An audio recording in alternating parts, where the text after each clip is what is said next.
out of apartment 5B.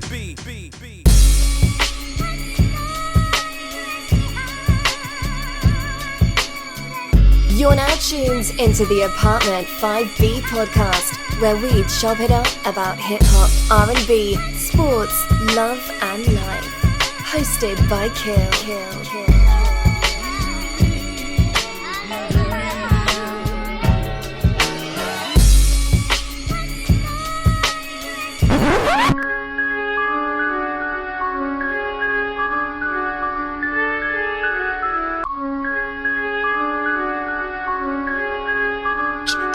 Move from the gate now.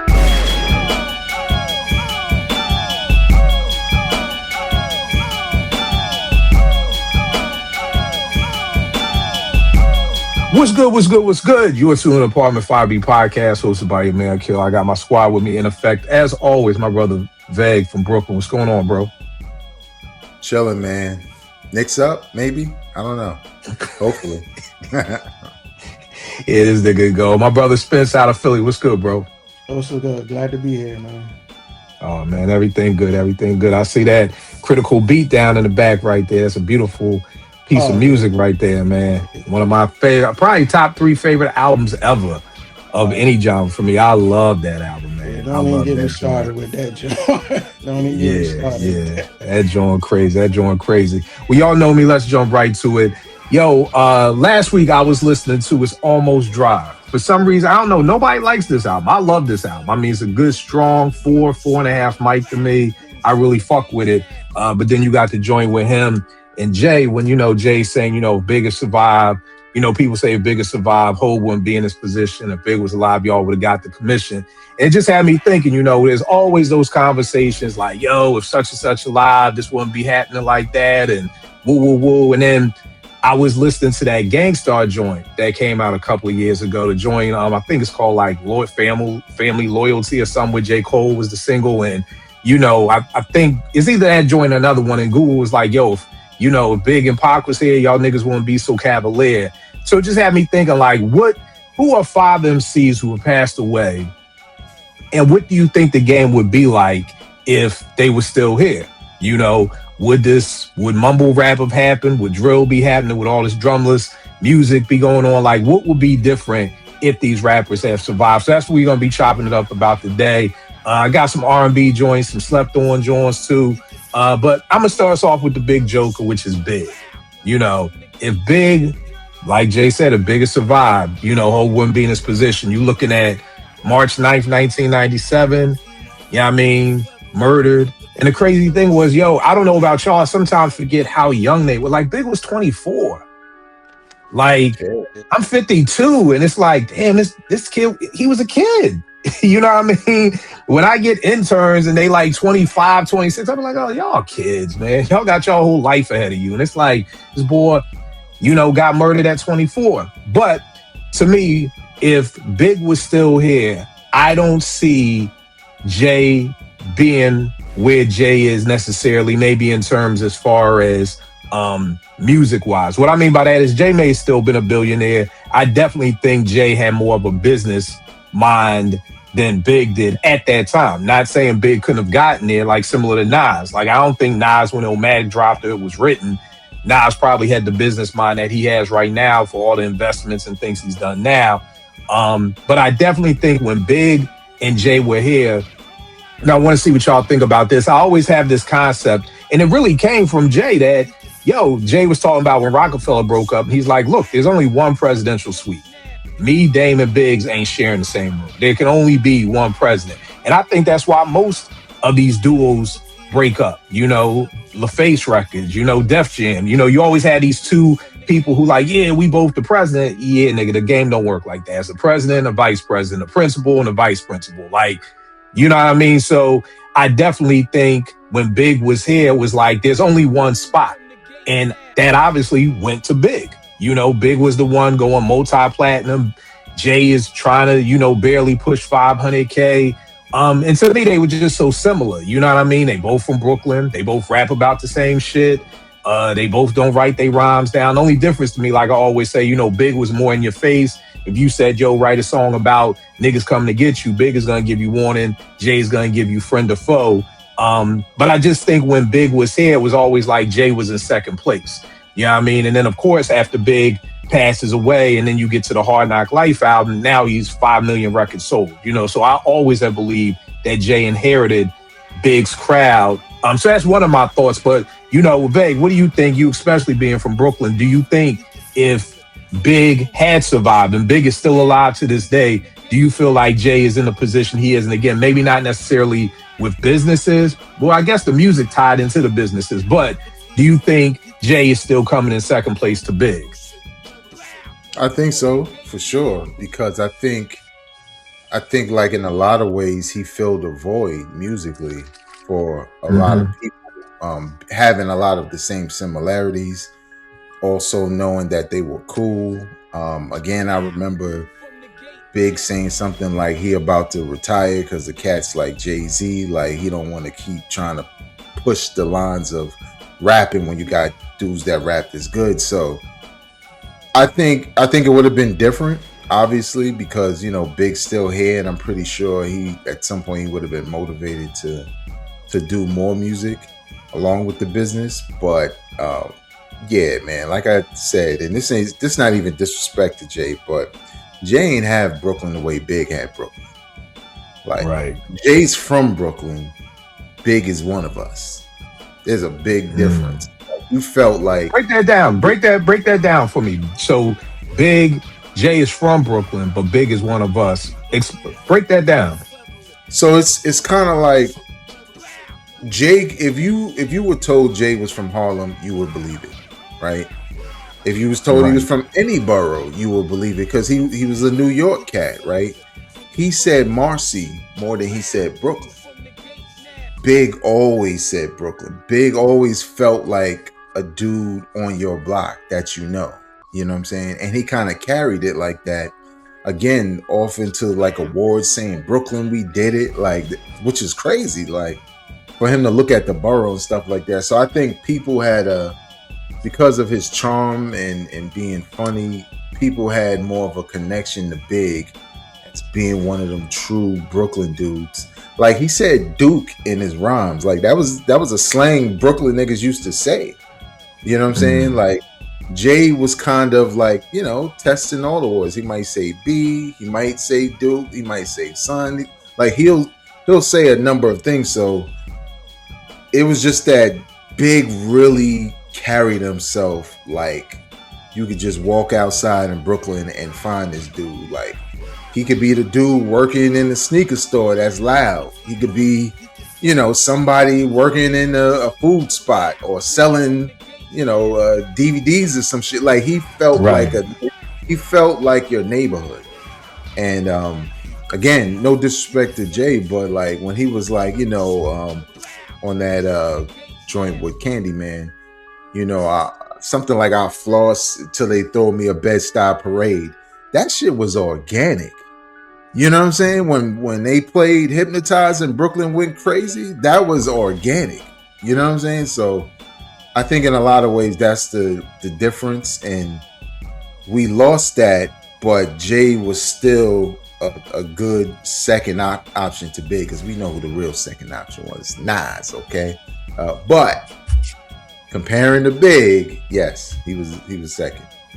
All right, Spence, what you think? You think if Big is, Big is still here to this day, that Jay has had the success he's had with his music-wise? I don't know the music-wise, but I think as far as both of them have such a good friendship, I think they would have actually been playing off of each other, probably helping each other out. Jay-Z is already in the mind state of a business from the door because he was forced to. Where you see Big was already talking that business talk a little bit later, even though within that short 3-4 year career he was already thinking of trying to do certain things. And like Vig said, he wanted to leave early and start getting into business anyway. So maybe Jay eventually would have came up into that spot, but would he been as big as he is? I'm not really sure. because Big was more of a natural too with his style. Like it just came easy. So him trying to do the more money, more More problems, and all these problems. other things. It was a more natural thing where you see Jay was trying to do it on the second album, and it just Right. didn't hit. And he finally got it at on the third album. Right. And it's funny that you were talking about like Big and Jay playing off each other. It's funny because I almost think it's the polar opposite. I think if Big lives, him and Jay eventually go at each other. You know what I mean? Because for me, Jay has always, for my wireheads out there, he's always reminded me of Marlo. You know, Marlo was the type of boy who got around you, got what he needed from you, then he killed you. You know what I mean? And I was watching this documentary on Jay. It was like on YouTube, and nothing official, but it was real live niggas in there from the industry or whatever. And it when I'm hearing it, it's like, yeah, you know, I'm with Primo and Ski and these niggas when they hot. But then, then you hear Herb Gotti, God bless the dead, talk about, once X started popping, now Jay spending more time on the Rough Rider floor now. You know, then he get with Swiss and he get with that while it's popping. Then it's like, okay, boom, I'm done with that. Then I'm gonna come over here and do this. Then I'm gonna come over here. So I feel like, and then also from the Marlo perspective too, when Prop Joe said, I treated you like a son, and Marlo was like, I wasn't meant to play the son. And I think Jay would have always known he was coming in second to Big. You know, so I don't think it would have been from Big's perspective. I think it would have been from Jay's perspective, because I just don't see Jay being okay with being number two. One of the issues I've had with Jay throughout the years is I always felt he was taking little shots at Big, like that whole, who's the king of New York? No Biggie. Like I always felt like he was taking little shots here and there, like that it irritated him, that it was like, I'm not number one. I'm not number one. Like, damn, this nigga's dead and y'all still saying he better than me. Like, I feel like Jay will never admit that on camera, but I feel like the personality of a Jay-Z to become a billionaire, most billionaires ain't okay with coming in second. You know what I mean? So I almost felt like they would have bumped heads eventually like that. Now, as far as the music from Big, what do y'all think it would have been? Because I feel like Big does leave Bad Boy. You know what I mean? Of course, all the rumors and all the, things that people whisper about is he wanted to leave Bad Boy. Puff wasn't going for that. So Puff is the one who got him killed, similar to Pac. I'm sure we'll talk about that with hearing the rumors of Pac want to leave Death Row. Next thing you know, he's dead. But I see him, if he did leave and he's getting with Undias, like what kind of music do you think he's cooking up? Because I feel like you said, Spence, that making radio songs came natural for Big. It wasn't nothing like, you got to teach me to do it like this. It's like, Puff wants you rhyming over him too, man. Big's like, all right, boom, here's Juicy. You know what I mean? Like, it wasn't I need an album or I need 8 songs to try to figure out the formula. It just came to him. So I feel like even if he left Bad Boy, he could still give you the one more chance shit, but I also felt he would have been still the perfect balance of giving you that boom bap. Like, I feel like he just continues with what he was doing, because who's not going to want to fuck with Big? Even if he's not fucking with the Hitman, you still got Primo knocking down your door, Pete Rock. You have every producer in the world knocking down the door to fuck with Big. So, I feel like he's still doing that. I feel like Little Kim is still Little Kim. I feel like we get more Little Kim albums. Junior Mafia, we're still getting Junior Mafia albums. That you just keep the party going. But Big, what do you think if Big survives? Do you think he leaves Bad Boy? Where do you think he changes the music? I think he leaves Bad Boy, and I think you're right. I think he continues to do things the same way he did them on Bad Boy. I think in a lot of respects, he also he probably does a lot of the collabs before Jay, like working with Timbaland and shit like that. Mm-hmm. And the only reason why for anybody watching, I feel confident saying that is because none of these New York top rappers messed with Candyman before Big, right? Right. When he was hot, and that was like their signal to do something with him.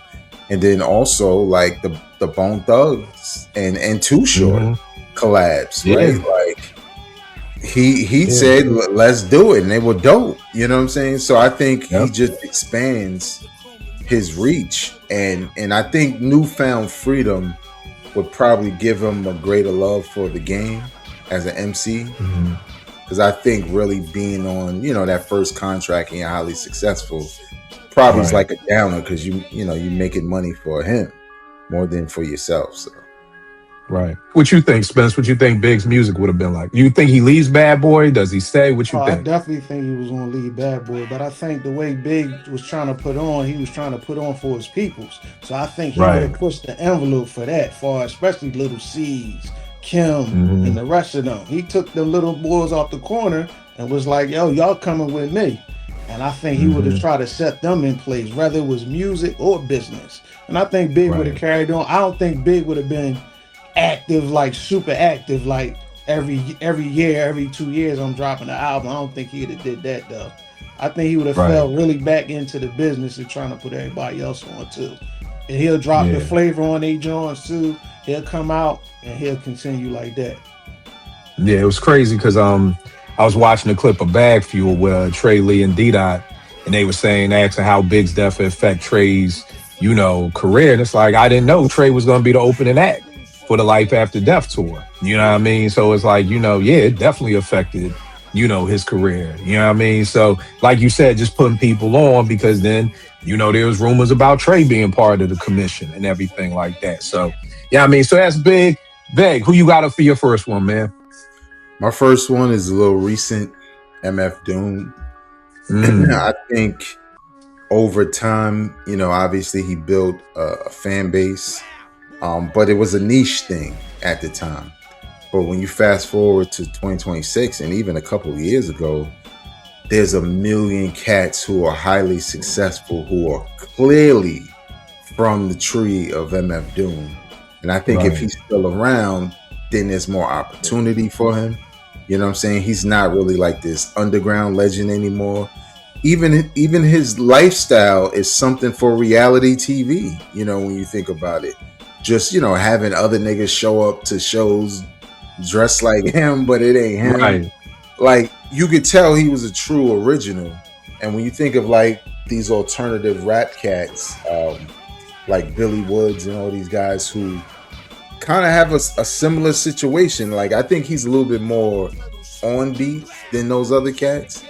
But what they're doing is exactly what he was doing. Remember you said it was like the nigga wrote bars on notes and just read them shits. Like that's exactly how they rhyme. And there's a fan base for them in the hip hop aspect that love them, and they get a bigger look than some of the usual underground cats. So I feel like somebody like him, even on a production side, probably could flourish a little bit more now, and still being around, he could still inspire. You know what I'm saying? Or switch up. So I feel like his, initially, at least for me, his influence didn't seem like anything that was going to be that great until I saw the cats coming after him that copied him.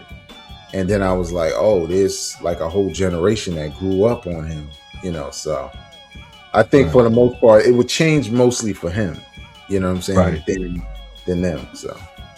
So do you think if he lives, do you think they still have a shot? Like, how like we like it's only one spot. So like kind of like Jay kind of inherited the Biggs crowd. It was that spot is empty now. So it's like, okay, boom. It's like, okay, boom. We fired the head coach. It's a slot available now. Do you think those people would have still been successful if Doom was still around? Or was it like, damn, I miss Doom. Oh, here go these other dudes over here I could listen to. I don't think they fill his spot. So I think it would have been a coexisting thing, maybe a collaborative thing. You know what I'm saying? Maybe he see cats he like or whatever. Like Odd Future was sort of that, or at least what's his name? Tyler. Early on, kind of, one of those. Tyler and Earl Sweatshirt were kind of like disciples of him, but they're just a little different. These other guys, it's not like they're as big as him. But I think because he's not there, they have a bigger fan base as a result. Like it's not exactly Doom, but it's in that space. So that makes sense. Spence, who you got for your first joint, fam? I actually got Nipsey Hussle, and I kind of got on Nipsey kind of late, to be honest. Because when I first saw him and heard him, I was like, "Is this dude trying to be like Snoop?" So I kind of like didn't like really mess with him too much. Right. Not saying he was whack or nothing. I just saw the Snoop thing and I was like, I'm all right. But I think I heard the Crenshaw joint and I heard a song called Face the World. Then I heard Blessings and I was like, oh, this boy is all right. Then I'm watching his interviews and like I said, how he's tapped in with stuff, his mindset, you know, with his family, how they'll go back to Africa and different things like that. And you see what he was trying to do in his community. So I think now the part I think that he was going to affect the world if he stayed was more community based for me. Not and you see he was getting there with the music. He was getting right there too. Right. But I think, like I said, I think he would influence more people saying that, yo, you can buy the block back, give back to the kids, open up these STEM community centers and have these children come through and do these different things. And I think other artists might have got inspired by that. So I think that's the change I would see if he still was here. Yeah, no doubt. I got Nipsey too, man. And it's wild because I always say Nipsey's death is the hip hop death that's affected me the most. You know what I mean? And I think it's because just like you, Spence, I had never heard a song from Nipsey Hussle at all. The first time I started hearing about him was, like you said, through interviews about the work he was doing in the community.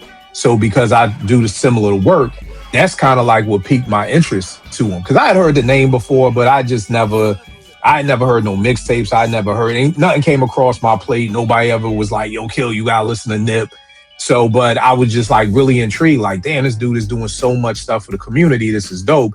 And then when Victory Lap came out, I think the first song I heard from Nip was Rap Niggas. And I was like, yo, this shit hard as hell. Now I seen the video. I was like, yo, this shit dope. You know what I mean? And I thought Victory Lap, for me, Victory Lap is a 5 Mile classic. And this ain't for people watching. This ain't no, oh, I've said that shit after he died. Nah, like, I think the year that it came out, I can't remember offhand, but I think that was like my album of the year. But for me, it's a 5 Mile classic. So, I'm right there with you too, Spence, that the bigger thing to me is just, you know, what could have happened, continue to happen in that community, you know, and exactly like you said, just other people being like, yo, we should do this shit too in our community, you know what I mean? And things like that. And I think with the music, we just got hurt because, you know, Victory Lap, I think it came out February 16, 2018, and he died March 13, 2019. You know, so it was only out like a year and a month before he died. And you could see like he was through all the mixtapes and all those things, like he was getting there. And I think the other thing I love about Nip is I love when I feel like, yo, this dude is like a real type nigga. And he's talking about real shit that I believe. Like, it wasn't like, especially when he slapped that nigga the BET Awards, I was like, okay, I really fuck with this nigga. This nigga just came up and slapped the nigga in the middle of the fucking street. Like, you know what I mean? Like, yo, this dude really is about that. He's on Crenshaw. He ain't the boy who, like, he's literally in the hood. You know what I mean? It's not like he the boy who come around every other day. Like, nah, him and his brother are building the business in the neighborhood. And I really just love what he was doing. So, like you said, I definitely think it would have been, I mean, music-wise, I think it would have just kept growing because I felt like this was the breakout moment for him. Like, this was it. And then it was just going to keep getting better and better and better. But it definitely was about what the Marathon Burger, you know, that was going to pop. You know, that was on the ledger to do next, you know. So it was always about how do we build up the community. So I think that's dope. Vague, any ideas on Nipsey or what you think it would have been for him if he survived? Nah, I totally agree. I felt like I was on, I won't say I was on Nipsey's music from the beginning, but definitely around the time of like the Marathon mixtape and maybe a little bit before that, because I was, that's when I came back to strictly hip hop. So I was always like going through the internet looking for like new shit. And I heard one song from him and I was like, oh, this dude is kind of dope. And I felt like Spence at first because he kind of looked like a Snoop. Like he was all lanky and, you know, he's a Crip. But then I just liked the way, you know what it was? When I heard him with that freestyle over that crisscross jump beat. Okay. Like you used to hearing jump with the kids, the miggity mac and all that shit. When you hear a Crip like banging on that shit, it sounds like a totally different beat. It was like, I was like, yo, this beat is ill. Like, I didn't think that back in the day. But it was because of how he was flowing over that shit. But I agree with you. I feel like Victory Lap was the first time I felt like he made the album he had been planning for so long. You know, the Grammy, he was at the Grammys. Like, it felt like Nipsey was about to take that next step and probably be the guy in hip hop for a minute, because he checked all the boxes. So yeah, I feel like there's a lot of I don't know, somebody like Nipsey is kind of like MF Doom to me. I feel like nobody has taken that spot. It's just vacant at this point. Right. And it's crazy. The funny thing I always tell people about Nip is I have never been one of them boys like, oh, that's my favorite celebrity couple. But I just loved him and Lauren London. Like, it was just a dope couple. And the craziest thing is the Sunday he passed, I'm watching, they had like a little GQ joint where it's like they asking each other questions. So I'm watching it, and I had to dip to my man's, he had an anniversary dinner. I paused it. I was like, all right, I'm gonna finish this when I get back. And while the dinner, my phone started blowing up like, damn, Nip got killed. It's like, damn, I was just watching this boy earlier today, you know what I mean? And I think the other thing I miss about Nips is his interviews. Like, he was always giving game. Like, that's the thing. Like, watching his interviews, I'm like, yo, like, I'm like all ears, like ready to take notes. And I can't remember any other rapper that when you start talking, I'm like all ears. Like, and I don't give a fuck about what you talking about, no rap. I don't care if you talking about who you producer. Like, what you talking about? Like it was almost like, yo, this nigga young as shit, but I'm like all ears. Like, yo, every time I hear him talk, he's saying something intelligent. So Nip is definitely a good pick. I want to say this because we talked about this on the show about having fun, but Heavy D, you know what I mean? Heavy D passed away November 18th, 2011. It's crazy it's been that long, man. 44 years old, embolism. That's how he passed away, a blood clot. And to be honest, yo, I don't know if what Hev does, because I think Hev's last album was like 2011. He had one more album out after the whole reggae album, so it's not like Hev was even really doing music heavy. I almost see Heavy kind of being more acting maybe, and kind of being like a Cameron right now. Like, I don't know if Cam is ever going to drop an album again. But he'll drop a freestyle. He'll drop a song. He'll do little things here and there. We may never get a whole Cam album. Right. He on First Take. So I almost see Hev maybe being more active, but he's one of the ones like, I'm interested to know y'all take. Like, I don't know if Hev himself was so big that it was like, yo, Hev is still here making fun music, so let's start making fun music. Because like I said, he really wasn't even making music a lot like that. You know what I mean? So, but Veg, what do you think about Hev? Do you think anything changes, or what you think you'd be getting from Hev if he still lived? I think you get more acting, but I think you get Heavy D the producer. Because remember, not too long after he passed, that Nas the Don shit dropped from Life is Good. And it was a beat that Hev made for Nas. And, when you see shit like that, you know that all of a sudden that puts Hev on somebody's radar for production. Because maybe they like what he gave Nas and what Nas did with it. So I kind of think like between the acting and who knows, maybe he drop an album anyway, but I think he might have leaned more heavier into the production side of things.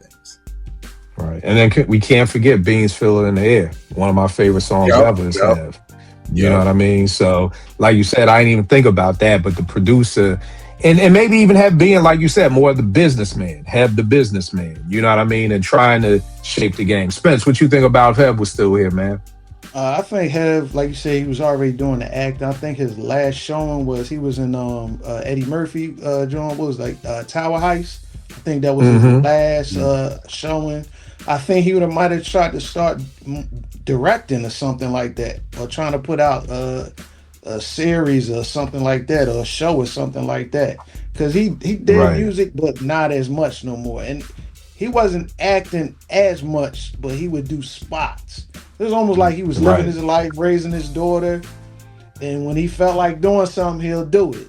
So I think he probably was stuck to something with more TV and movies and stuff like that. It's gotta be a beautiful place to be, bro. Where you good. I feel like rapping, I rap. I feel like acting, I act. I feel it's a beautiful place to be. Beg, who you got up next, bro? Next, I got Kid Hood. And the only reason why I put him here is, obviously that unforgettable verse on Scenario Remix. But when I heard his demo, which contained parts of, that verse, I was like, this dude was doing what Nas and Wu and all them cats, he kind of was doing it already. You know what I'm saying? The way he was rapping, like, Coogee Rap might have been the only other one, but like as far as all the new cats, all that wave that we was enamored with, Big and all that, he was rhyming like that on there. And his flow was not, as we saw in the remix, but it wasn't from that era. It was from the era that was about to hit, which I thought was kind of ill. And I was like, damn. I think the thing that really struck me was the fact that when you hear the stories about him not hearing that verse on Scenario Remix because he didn't live to hear it. Imagine if he does. Imagine if he decides, I'm going to just get away from the streets and do this because everybody's fucking with this verse. I think that early 90s hardcore wave starts with him. It can make a great album, but... Right. Like we said, we always quote the bars. Like at that time, nobody was saying pump slugs in your face and dump that ass in the river. Like nobody. Big wasn't here to say that. I'm wild like Larry Davis. Extra. Right. Come on, man. Right. Like nobody. I'm a bad man. Like, yo, like you said. And the wild part is, I even said this before in here, is like, yo, could you imagine if Kid Hood lived and got a Q-Tip produced album in 1993? Like prior to Illmatic, a Kid Hood album produced by Q-Tip. Like that would have been bananas. You know what I mean? It may have changed the whole entire game, man. You know what I mean? And I'm in no way saying Nas wouldn't have still been there, but like you said, he really was the precursor to all of that. Right. And if that album blows up, somebody may look at Nas and be like, nah, that's like, he kind of like Kid Hood. I'm good. I got Kid Hood. Which would sound crazy, right? Which would be crazy if niggas was like, yeah, that's cool. But yo, you heard what Tip did with Kid Hood. So yeah, man, that's crazy. For people watching. No, I was just going to say for people watching, if Kid Hood was, he was, if I'm not mistaken, Vay, correct me, he was in a group home and they robbed him and they killed him, if I'm not mistaken. I think so, yeah. Yeah, so just for people watching, if you don't know about Kid Hood, that's how he passed away. He was living in a group home, came home, and cats robbed him and ended up killing him. Which is so crazy. I was just gonna say, like, the excitement with those like group of producers, Large Pro, you know what I'm saying? Like, what if they're on Kid Hood's album? Because he's the excitement, right? Because it's happening before Nas. Yeah. And shit, what if Nas reminds you in some ways? They're different rappers, but maybe it was like, damn, we lost Kid Hood. Did you heard this Nas cat? I think this Kid Hood again or something. So it's so many possibilities with that dude. But definitely if people listen to the demo and think about the time of what was out around that time, and Tribe was like it. He reminds you of like a year or two later in the games, which is crazy. Yeah. And the other thing about Kid Hood that, again, people may not remember, I was in the studio this weekend and the engineer, we was talking about age. And it's funny because the boy was 39 and we was talking, he was like, well, man, I ain't that far from you. I'm like, nigga, I'm 52. like, when did young boys want to start being old? Like, I was like, yo, you serious? Like, you think you're close to my age, nigga? Like, you're 39. Like, but we were talking just about, how you had to be there. Like, you could hear Hood's verse and enjoy it and all that if you heard it right now. But Vague, I remember being at my man Cool DJ Frank's crib and him being like, yo, here's a 12-inch for Scenario. And Busta is talking. It's like, all these MCs, one, which is a spiritual essence, and his name is Hood. And you had never heard this person before. He sets it off. It's crazy, bro. I remember it took us a while to even get past Hood's verse.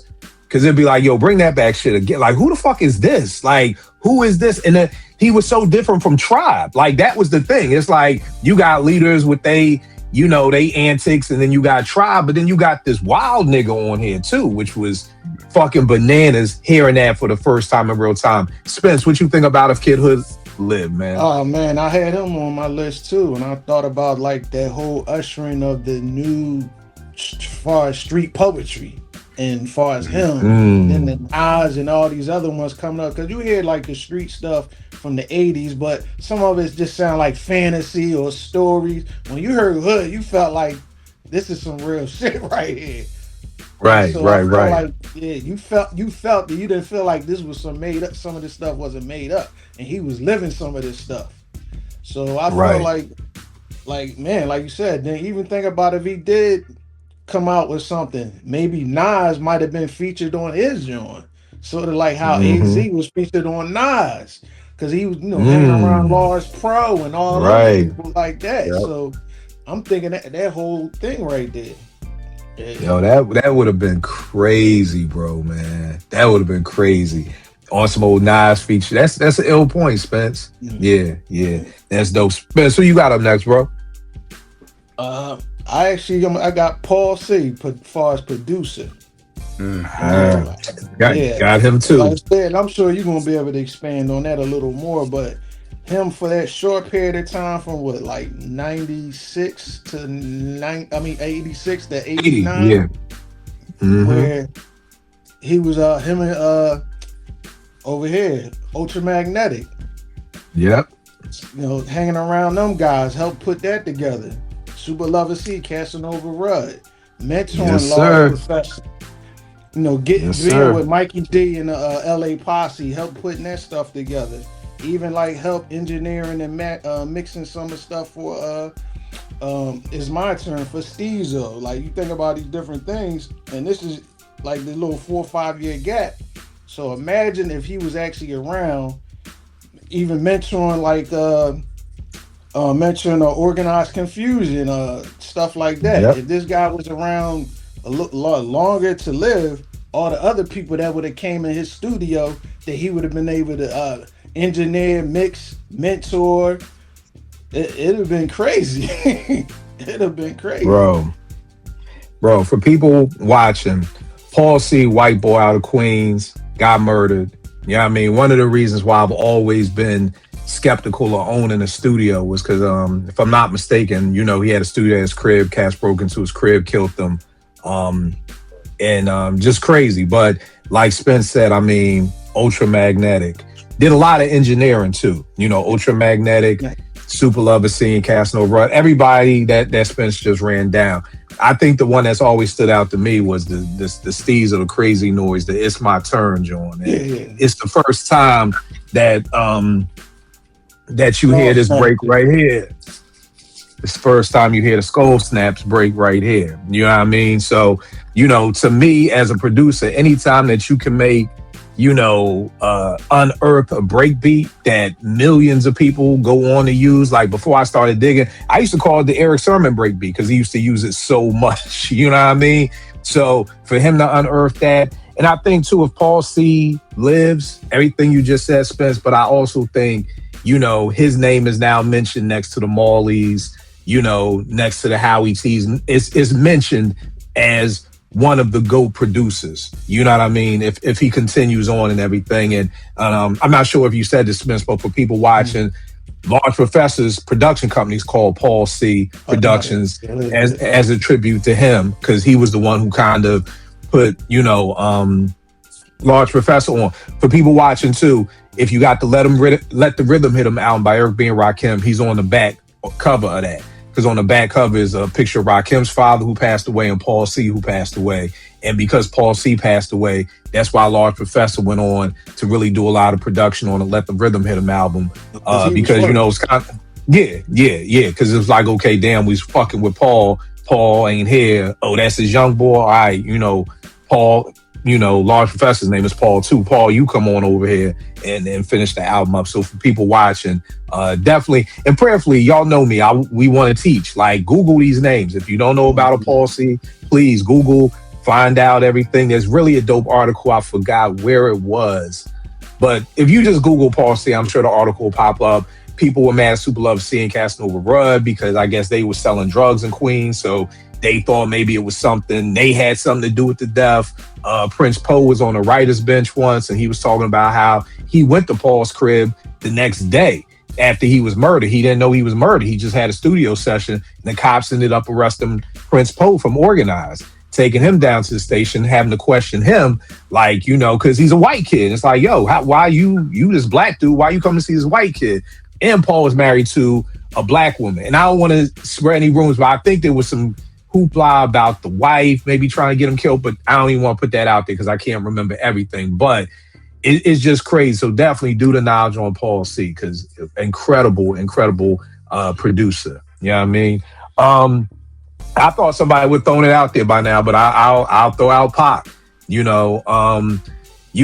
Again, crazy. Pac, 25 years old, man. And it's crazy to talk about like all these MCs because I'm doing my list and I'm putting down the day that they passed away and how they died. And it's like, damn, Big shot. Nipsey shot.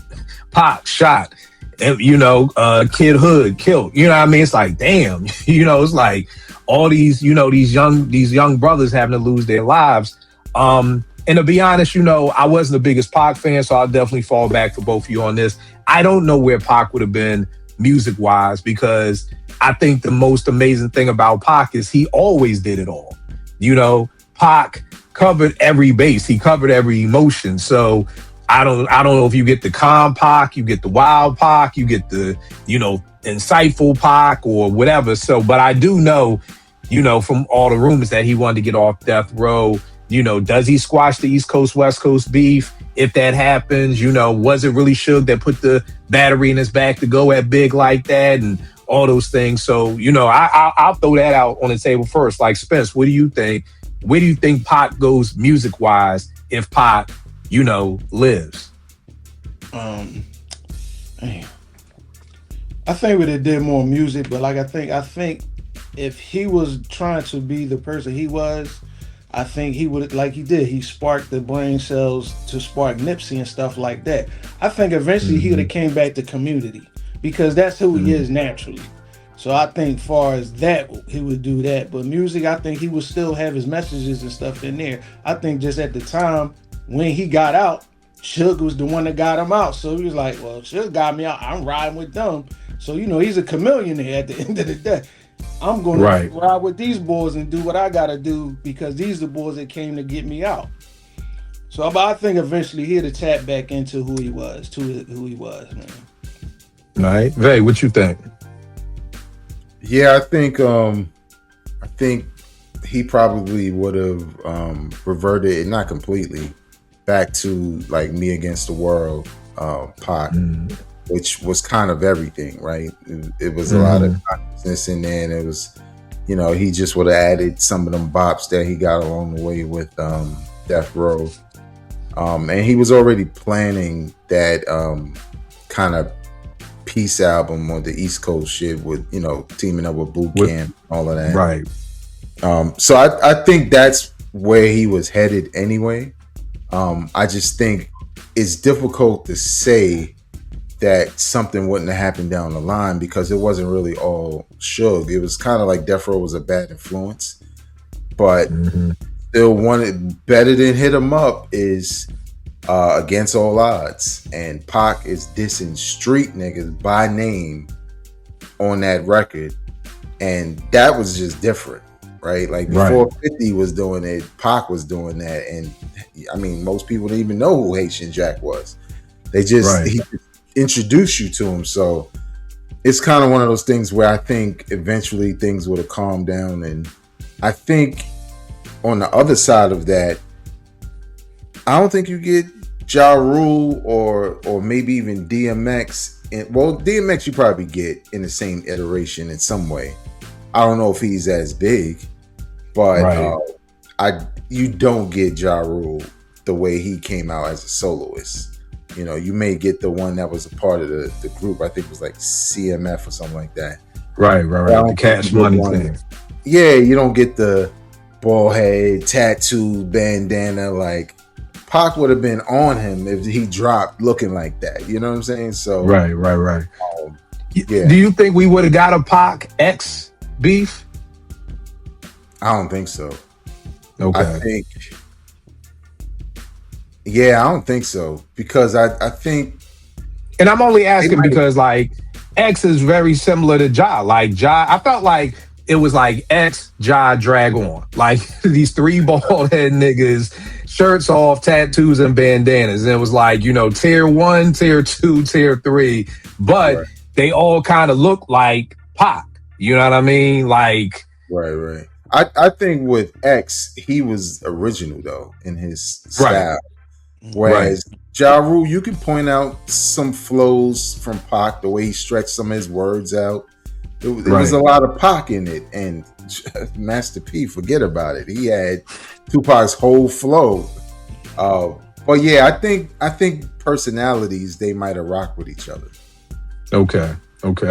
And I also think, I mean, for me with Pac, I think he would have dug more into the acting bag. Like, I don't know if we talk about Pac as much as being a great actor. I mean, to me, Juice and Above the Rim are 2 5-mic hood classic movies. Like, anytime either one of them joints come on, for me, it's right there with Coolie High. Coolie High come on, I'm watching it. Breaking come on, I'm watching. Like, Above the Rim or Juice come on, I'm rocking with it. And truth be told, Gridlock and Gang Related are 2 slept-on movies that I really, really fuck with. I fuck with both those movies.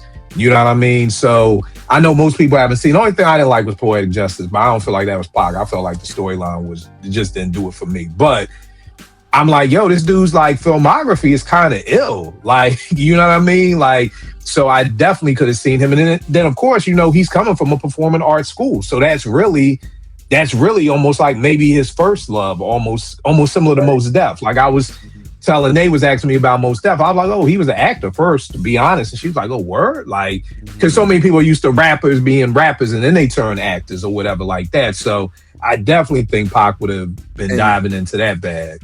And look, don't forget, George Lucas said that's who he wanted for Mace Windu and the Star Wars that came out maybe a year. Oh, word? Yeah, I didn't know that. Samuel Jackson got the part. Right. But he wanted Pac for that role. And he had already contacted him while he was alive. Wow. Which is crazy, right? Like, right. That's crazy. I ain't know that. Like, damn, this nigga, the Star Wars boys want you. Mm-hmm. I would have loved to see him crazy. play that though, that character. Right. Different. Yeah, that's crazy. And I mean, especially with Juice, like, yo, I know them lines. Like, Nate was here the other weekend and it was on him. Like, she like, damn, you know every line. But I only know Pac's lines. I don't know fucking GQ's lines or Steele's lines. But, you know, we went from Rodman's, we went from a goddamn, like, all that shit. Like, I know that verbatim or whatever. Beg, who you got up next, bro? Up next, Fred the Godson. I really feel like he was building something because I remember you talking about him. I remember sort of seeing him, but you know how you're not really invested, so you're not really following the bars. And then one day randomly I just watched that Funkmaster Flex freestyle. Oh shit! Yeah. And I was like, "Oh, I've been sleeping." I was like, "I've been sleeping because this dude is disgustingly nice." His man next to him. Yeah, yo, I be telling C, like, nigga, if you ain't hyping me up like that, nigga, I don't want you, man. Like, that's how you gotta hype me up, nigga. That's a hype man right there. Right. I just think like at the time, you know, there was a lot of cats that were out, you know, and the underground was kind of making a comeback. At least that sound, you know, with Griselda and all of that. But he was a dude where, like, I feel like Conway is the best out of, you know, Griselda. I feel like Fred the Godson better than him. Like, I felt like he was Conway, like you mentioned, Kill. He's kind of a one-trick pony after you hear enough. Right. Fred the Godson was just like he surprises you how nice he is. That's how that freestyle, because I really don't like Flex. Okay, like that's most of the time I miss a lot of freestyles because when they go to him, I feel like Nas did when he was on Power 105 that time, barking like, "Look at his face." That's how I feel. Like, yo, I don't believe him. Like, shut up.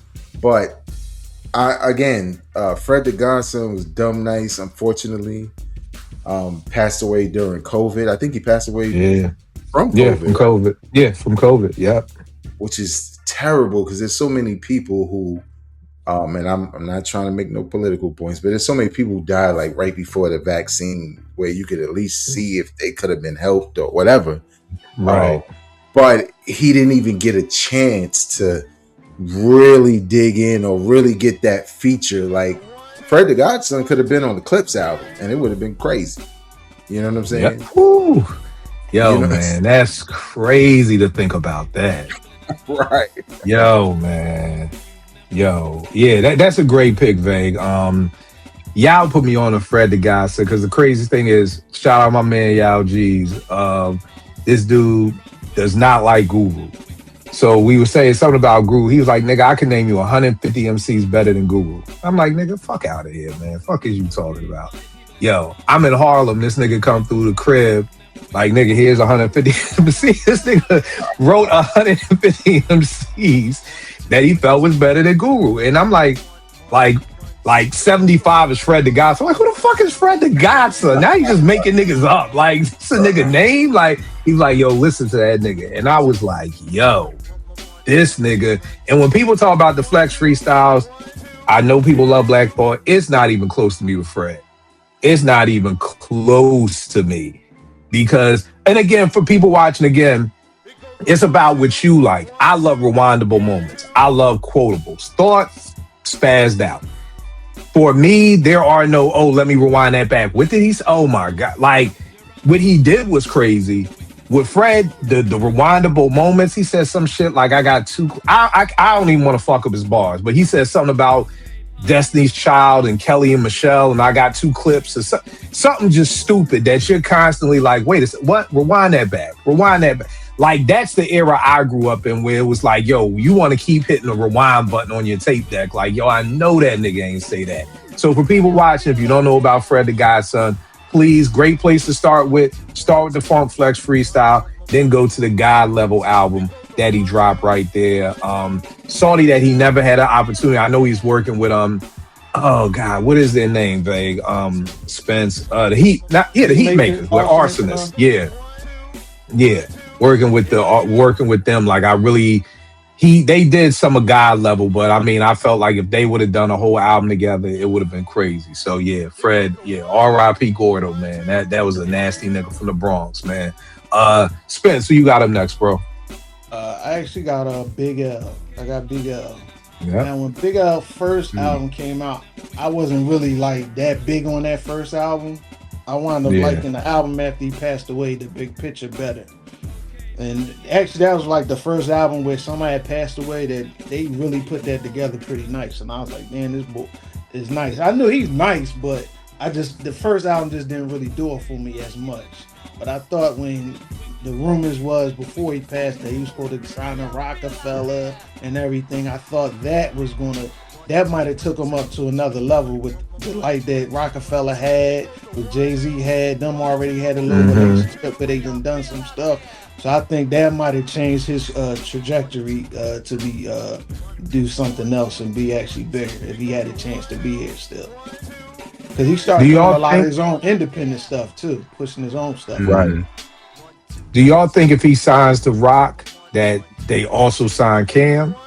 Like later on down? Because I think when the whole thing of Big L to Rockefeller rumor was starting, like he would have been one of the first acts. Like he would have been right there in the beginning stages. So do you think they still sign a Cam, or do you think, I've heard people say if he signs, and I don't feel this way, but it's like, yo, if he would sign to Rock, Jay wouldn't be Jay. I personally don't feel that way. Or people were saying Jay wouldn't have signed him to Rock because Jay was, shook. Like, I don't want this nigga too nice, so I don't want to sign him because he's damn near as nice as I am, if not better. Which I don't see. I could see Jay doing that, but what do y'all think? Yeah. I don't know. I can still see them signing him, but I don't think Jay would have been. I don't think Jay would have been afraid. I can see dope collabs together. I can see, and if Siegel was there, did Siegel come? I think it would have been crazy, man. I really think it would have been all right, little John. Now the Cam part, I don't know, because you like, all right, we already got one Harlem boy there. I don't know if we're gonna bring a whole Right. squad now. Now that I can see that one. Might not Right, happen. right. And then with Dame, he Harlem too, because he the one who signed Cam, so he may have been like, fuck all these Brooklyn niggas. We got Bleak and Sauce, nigga. I'm bringing over Cam and some of these Harlem niggas over here.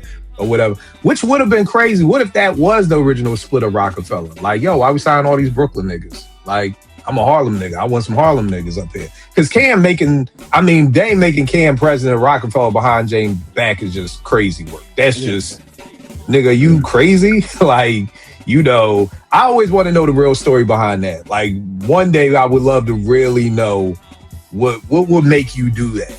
You know what I'm saying? Like, because that's really some wild ass shit. Like, you gonna make somebody president of a company that you're a co-owner of while the nigga's on vacation. Like, and he coming back to the office like, yo, what the fuck going on? Like, that's wild. You know what I mean? That's a huge fuck you moment. But yeah, Big L, I definitely would have been excited to see what L would have done too. Jay Sauce Money in a Big L song, like man, it would have been crazy. With the right production, now you got the right production, you got the means to get certain people now. Right. And again, for people watching, Big L, 24 years old, murdered. You know what I mean? It's just crazy. These are kids out here dying. And I also was thinking with L, does that keep digging in the crates going? Because I really don't know where or why digging in the crates kind of fell apart. Because even with L dying, I mean, you still got OC, you still got you still got AG. But I'm just wondering, do we get and if L survives in the big picture, because the big picture that he was already passed when that was kind of pieced together, correct? Yeah. Yeah, so like what would his second album have sounded like, production wise, if he had survived? Because the big picture is dope as hell. So I can only imagine, if he was alive, what could have came from that too. And I think some of them songs they was already worked on while he was like I think The Enemy, Fat Joe and him worked on that. Right. Stuff like that. So yeah. Like that The Enemy, man. That was something right there. Joe got off on that joint too, man. Joe got off on that. Joe was Joe. Yo, Joe, you know what? Maybe Diggin' falls off because, Joe moves to Miami. He's getting with Pun and people are just all over the place. Like Lord Finesse really kind of stopped. It seemed like Lord Finesse kind of fell back from rhyming when he signed L almost. You know what I mean? So, he still dropped The Awakening and had little pop-ups here and there. But, yeah, that's it. Next up, I got my GOAT producer ever, Dilla, February 10th, 2006, which is wild. It's been 20 years since Dilla died. Lupus, is how he passed away.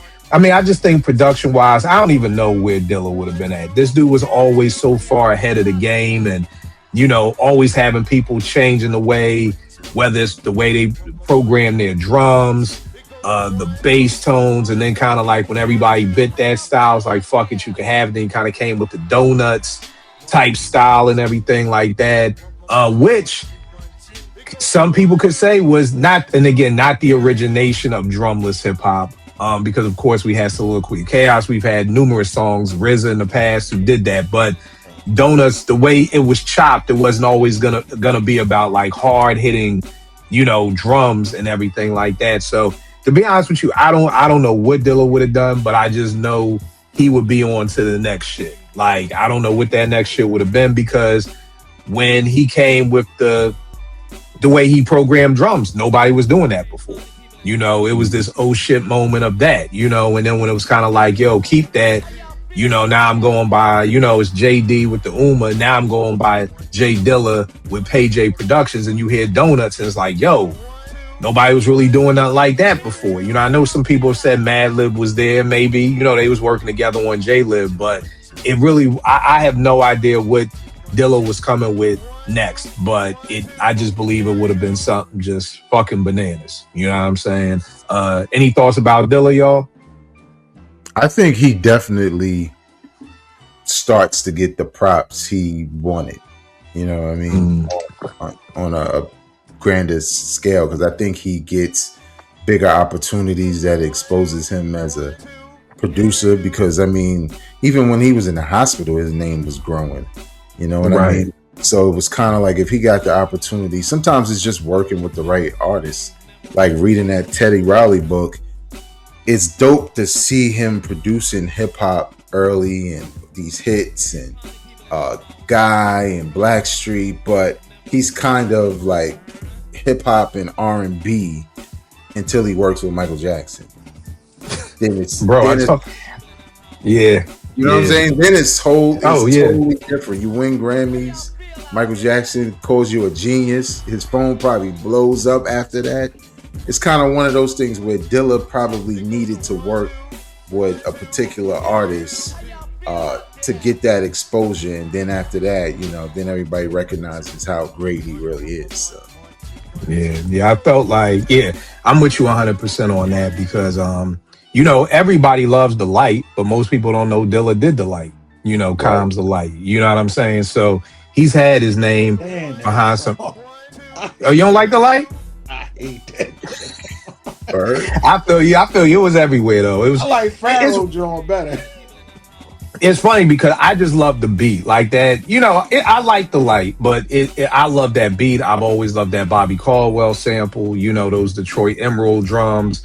Even the stuff that he was doing on Ray's Only Built for Cuban Links Part 2. Like when they dropped that first single, The House of Flying Daggers, niggas thought that was RZA. Like, and that was always my knock on JD. Was like, I'm like, JD be making that Howard University, that Peace People incense shit over there, you know, but that nigga ain't fucking with no Ghostface. And then boom, next thing you know is nigga Dilla talking about whip you with a strap and House of Flying Daggers, which is crazy. 10 bricks on Ray shit, man, that 10 bricks is fucking stupid, man.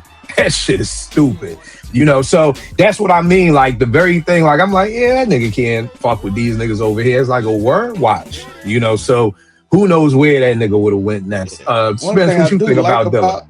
I actually like that how his family is keeping his name alive, and they do it so well, and where they have the different events and different days. Like even in Philly, like I don't know if you're familiar with Johnny Brenda's, like a little joint down like Fishtown, like a little spot. They'll have I Love Philly Love Dilla, and maybe Diamond D might DJ, Jazzy Jeff might DJ. They brought his mom through one time. Yeah. So it's mom and the whole staff. They do a great job of just keeping his name out there, man. So I love that about him too. Yeah, I mean, if cats ever in DC come through the African American Museum, they got his MPC 3000 up in there. You know what I mean? So definitely Dilla. Vay, who you got up next, bro? Big Pun. I feel like Pun's stock was rising, even though I wasn't the biggest fan of Yeah Baby. I think it would have been enough to kind of keep him the status where he was, right? Grammy nominated and all that. And then I think he had the ability to get right back to it with a third album if people felt like he tried to make too many hits. He was just, and especially if he had lost some weight, like there was just a big upside for Pun because there was no one like him. And right. Puerto Rican rap artists were never that successful. Remember, I told you at one point I was starting to feel like, yo, am I racist in hip hop? Like Beat Nuts, Fat Joe, I just don't be getting into them like that until I heard Pun, and I was like, that's the shit I want to hear. Like, right. But I think again, he had the charm, big head. You ain't like Curious George, man? I like the single. I'm just fucking with you. I'm just fucking with you, man. Anything with Beat Nuts, like, oh yeah, I like that song, like it. So, like, you don't have the album? I don't. Like, right. I am not joking. I used to feel like You checking yourself like, damn, yeah. Why don't like the Brown brothers who rap? Like, what's going on? Right.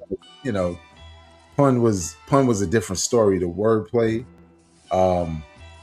man, like I feel like a song with him and Eminem was probably going to happen because that whole fast syllables, breath control, like, and then Pun has the personality to be on the same type of crazy, wacky comedy type shit Eminem does.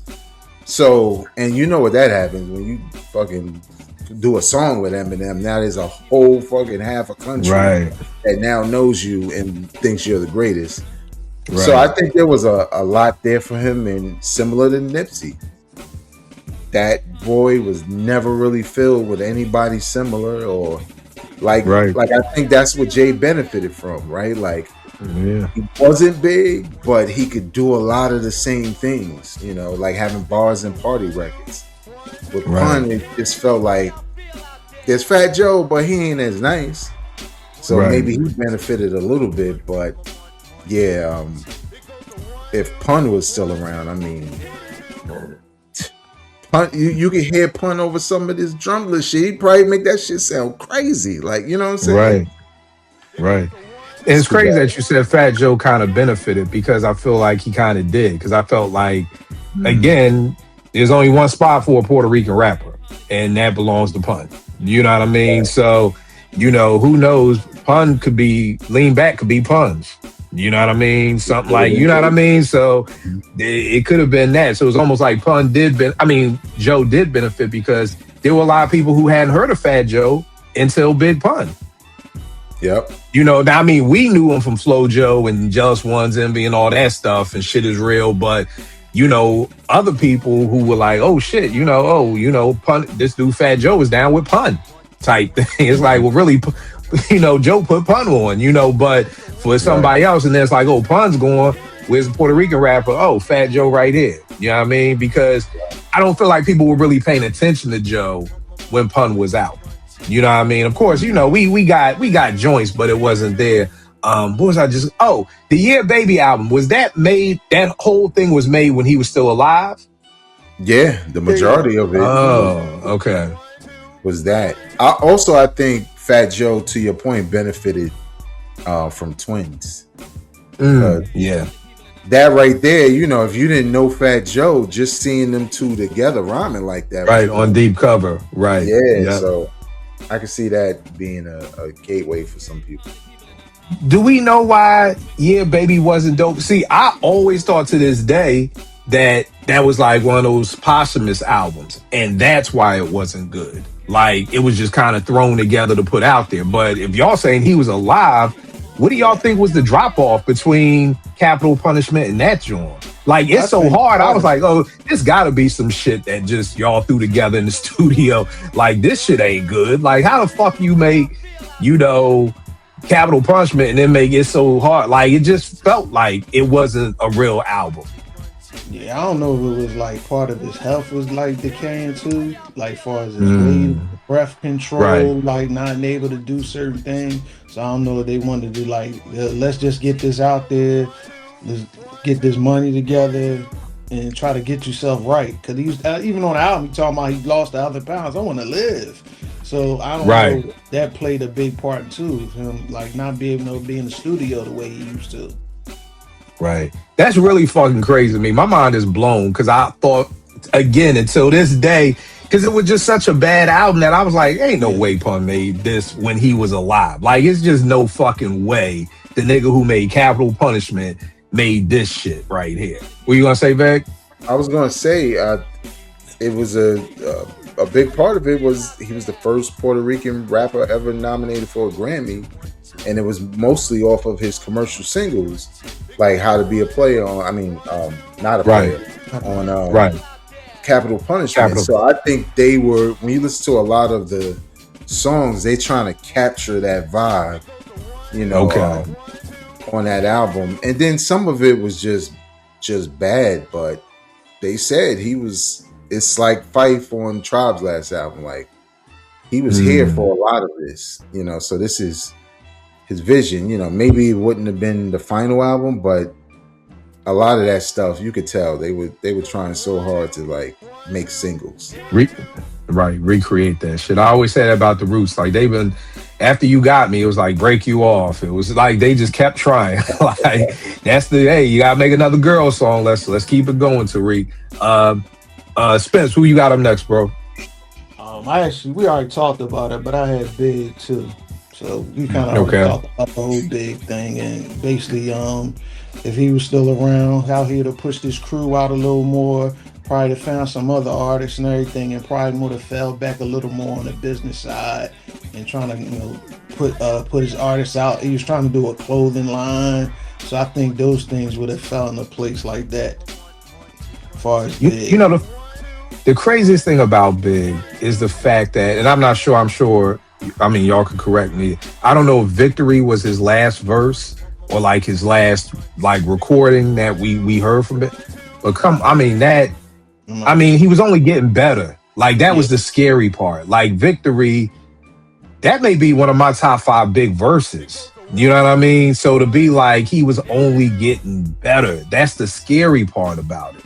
You know what I mean? Like, god damn, like we sit here talking about how bad Pun's last album was. Like, last time I heard Big was like, if that's the last time, like, god damn. You know, like, this dude is a fucking monster right now, man. You know, like, this is what you just do, like, for shits and giggles, you know? And like you said, Spence, Big never really struck me like the type of MC who's just a studio rat. Like, I'm in the studio all the time. It's like, nah, when it's time to make an album, all right, cool, let's go. But other than that, I'm chilling. Like, I don't see Big just being like, yo, Preem, send me something. I want to get in the studio. And I mean, I could be 100% wrong, but he just seemed like when it's time to make an album, okay, let's go make the album, right? I'm chilling right now. Like, leave me be. You know what I mean? Oh, you need a verse real quick? Trey? Okay, boom. Keep your hands high. Like, the fact like that, again, one of the biggest, dopest verses is on Trey's album with Keep Your Hands High. You know what I mean? Like, that verse is just fucking disgusting, you know? So again, it's just wild that how good he was, man. Like you said earlier, like how effortless it is. And like you said, like, not disrespectful to Jay. Now I'm sure but with Big, it just sounded effortless. Again, not saying it's not for Jay. It could be the exact same way to Jay, but it's just like Big, Big had the voice, like even his cadence, how he would pause, start back up. Like he just had everything, man. Yeah. Like, I'm still you get it too, Pox. Like that still to me is like one of the first time I heard Brooklyn's Finest and I heard that, I was like, yo, I miss those moments. That's one of the things I miss is those moments of like hearing something that's so crazy that you got to pick up the phone and be like, yo, did you hear this nigga said on fucking Jay Jordan about Faith have twins? Like, yo, this nigga's a monster, man. Next boy I got up was Prodigy. 42 years old when he passed, and it's so crazy when you look at it and it's like cause of death and it's like choked on an egg. Like I'm like, that is that really what happened to P? Like he choked on an egg? That's what's said, but I think it's said out of context because he was in the hospital for obviously complications, and I think the way those complications work with sickle cell, it's like it's like an instant shock to your system. So like if you're holding a cup, you probably drop the cup, like you just lose control. So if you're eating and you get one of those even briefly episodes and you choke on the egg, the bad part is they say that there was supposed to be people checking on, keeping an eye on them, and they missed it. You know what I'm saying? Like, guys in the hospital, obviously he can't help himself, and something like that happens. So it's kind of terrible. But life expectancy for that disease is his exact age. Yeah. Like, that's the limit. Wow. I never knew that. I never knew there was a life expectancy with sickle cell. Oh, yeah, like if you have full blown sickle cell, I mean, you could die at any point, like as an infant, whatever. But he said when he stopped like drinking and smoking and was more health conscious, he felt like he had less episodes. Okay. But that's not how that disease works. You know what I'm saying? Right. It's deadly, and it just so happens, I don't even think he was having a full-on attack. He might have just had a quick moment, and you inhale and the egg goes in your throat. No one's around to fucking help you in a hospital or wherever he was. Right. But yeah, it's sad. Yeah, that's crazy, man. I never knew that about sickle cell. But I mean, I think if P lives, I think we just get more dope music. I mean, the Mob album that just dropped is my third favorite Mobb Deep album, and if that's what we got from old verses that's just left around, I can only imagine what we would have gotten if he was still here, more solo albums, so I just think I think it's really nothing crazy. It's just more dope music. I don't know if he shifts anything in the whole industry, but I just think we get a lot more dope music, man, because that Mob album, I was not, from Mass Appeal, I wasn't expecting this Mob or this De La album to be anywhere as good as they were. Like, nowhere as good as they were. Like, there's nobody who could have told me when Mass Appeal said, yo, we doing another De La and another Mob album, that niggas could have been like, yo, this gonna be your third favorite Mobb Deep album. No way in the world would I believe that. Like, nah. I'm like, those posthumous albums are never dope. It's always a letdown. And Mobb Deep, whatever the fuck Mass Appeal did, shout out to Sean C, who was A&R'ing for Mass Appeal, because they did some wonders with those two albums. Because both of those, that may be my third favorite De La album, which is crazy to say. I love Cabin in the Sky. You know what I mean? Like, I probably listen to it at least once a week. So yeah, that's it with P. What about Spence? What do you think if P lives? What changes? More stuff with Alchemist. Hopefully him and Havoc get back together and they might do something, and then all the three of them get back together and put something together. So I think there's more music, man. And he'd have been still on this conspiracy theorist talking, you know what I mean? Right. Talking about. So yeah, he would have been. Yeah, that nigga. that nigga was talking to Illuminati, got your mind, soul, and your body in '95. So that nigga was already ahead of the curve with that. What you think, Veg? I agree, man. I love the idea of like more P with Alchemist, because I think even though like with Alchemist production sometimes now could be a little on that sleepy side, I think if it's Prodigy rather than Boldy James, I think it sounds different. It sounds way different. You know what I mean? And I agree. Like with the Mobb Deep and the De La, those were the best of the 7. Yeah. You know what I'm saying? Yeah. So I think it just would have continued. Maybe some collaborations. I don't know, man, because I feel like Prodigy already was like rhyming with dudes already. Like, you know what I'm saying? So probably just more. Yeah. And the crazy thing is, like you said, Spence, that last time you was down here and we was listening to the Freddie joint, I'm like, here's this drumless slow beat, but when Freddie Gibbs is on it, it sounds crazy. And then here comes in, I forgot the boy name, whoever it was. I'm like, now we back to Sleepy Town. You know what I mean? So a lot of times it's not the beat, it's just how you fuck with the beat. That can make it that way. I'm bugging. I done had R&B here all the time. My R&B joint is Aaliyah. Again, 22 years old. Again, babies. These are kids.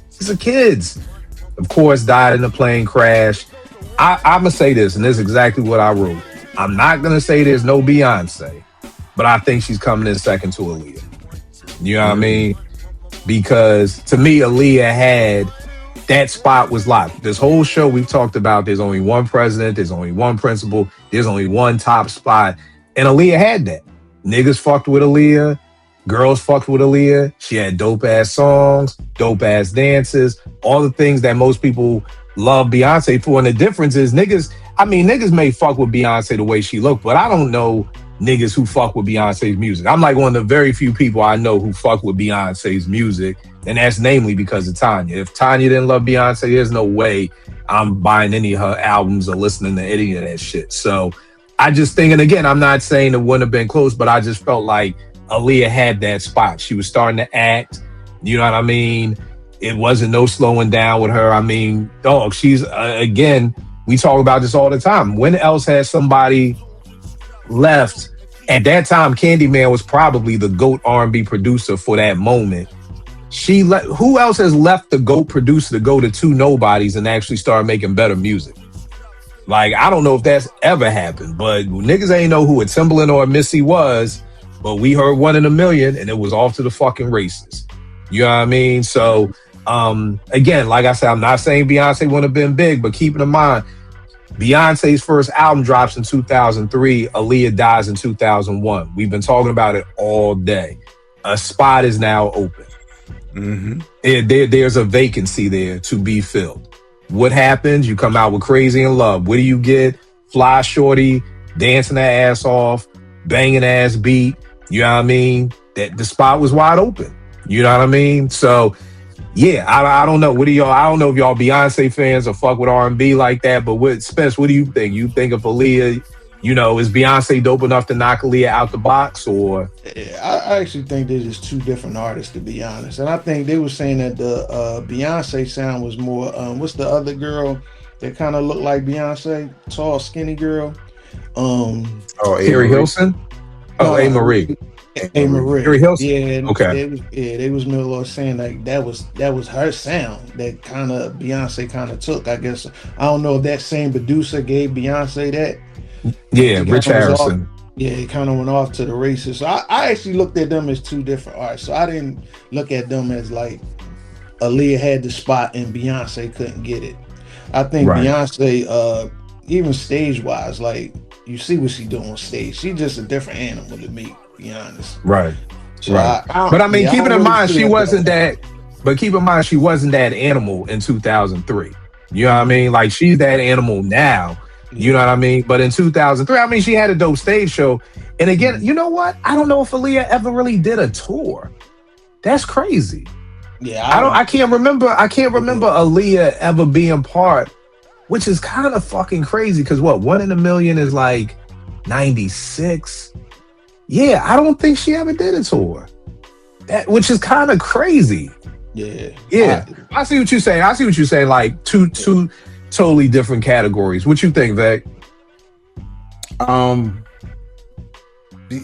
think, yeah, because I think some of Aaliyah's style and presence is present in Beyonce, but I think Beyonce borrowed more from A. Marie and Shakira, especially with the moves, and even the look, because Shakira was doing that. Obviously, she wound up collabing with her, but that's what struck me when she left Destiny's Child. But I think there's a group of individuals who absolutely benefited from Aaliyah being gone, like Ashanti and Sierra for sure. Like Sierra was like they were trying to like, hey, look, Aaliyah, and it's like, nah, dog, we don't want the Dollar General Aaliyah. Fuck out of here. At least that's how I was.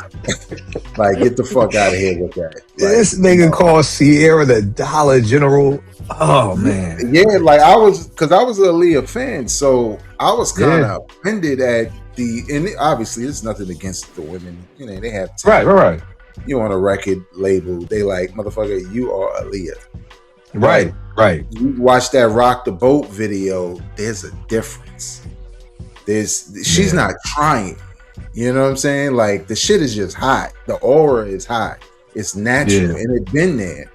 So I feel like with everybody else that came along that kind of filled that void, it was more manufactured than being something organic. Especially like you said, if she's looking to rebuild herself and she's doing it with no names who become household names, then they build something original and great together, as opposed to, you know, let me take a little bit from here and there and then, you know, make my career. So right. And it's crazy about the A. Marie thing too. You know what I mean? Because I guess Beyonce did just knock her out the box, like on some old Ice Cube jacking for beats, like give me that beat, fool. It's a full-time Jack move type thing. You know what I mean? Yeah, that's crazy. You got anybody else left, babe? Yeah, I got ODB. He was another one where you could tell his star power, similar to Method Man, outside of the Wu was much bigger. And the Rockefeller deal he got was a sign of that. And I think they would have been at least able to harness what he was able to do, like on features, right? Like with the Maya and Prize record, that's really Maya and ODB when we listen to it. Right. The Mariah Carey feature, right? Like you said that on another episode, the SWV, like how he was over that beat. I think Rockefeller would have been able to give you hip hop, but also give him joints that he could get loose on. Like his second album, Nigga Please, I heard was trash, but give me my money. Like, yo, you can't, that shit is infectious. This shit is funny. You know what I'm saying? And even the album. So I think Rockefeller could have used the ODB for their catalog just to mix things up. And you know, now, did you ever hear that Jizza wrote Dirty's rhymes? I did hear that, but I don't know. Cause come on. I mean, you the nigga who ruined Christmas all the time. So I figured, you know, you would know, like, yeah, nigga, he ain't right fucking Brooklyn Zoo. That was Jizza, or that was RZA, Jizza, and Old Dirty who wrote that shit. I think sometimes it's like Cormega suggesting that one line in Nas's song, and then people act like Cormega was writing the verses. It's like this happens all the time, man. Like it's just people helping you out creatively, but they're not really writing the whole thing. So maybe Jizza, like, maybe shit was wild, right? And he like, whoa, let's just bring this in a little bit to make it really effective. So he could have helped them in that way. Right. But yeah. Because I mean, Brooklyn Zoo, man, you talk about a banger, man, to this day. Like, it's just like, God damn, that song is so crazy, man. That's my video too. That video, that was my. Oh yeah, man, yeah. Dirt was just somebody like, yeah, Dirt, man. That was a wild boy. Spence, you got anybody else left, fam?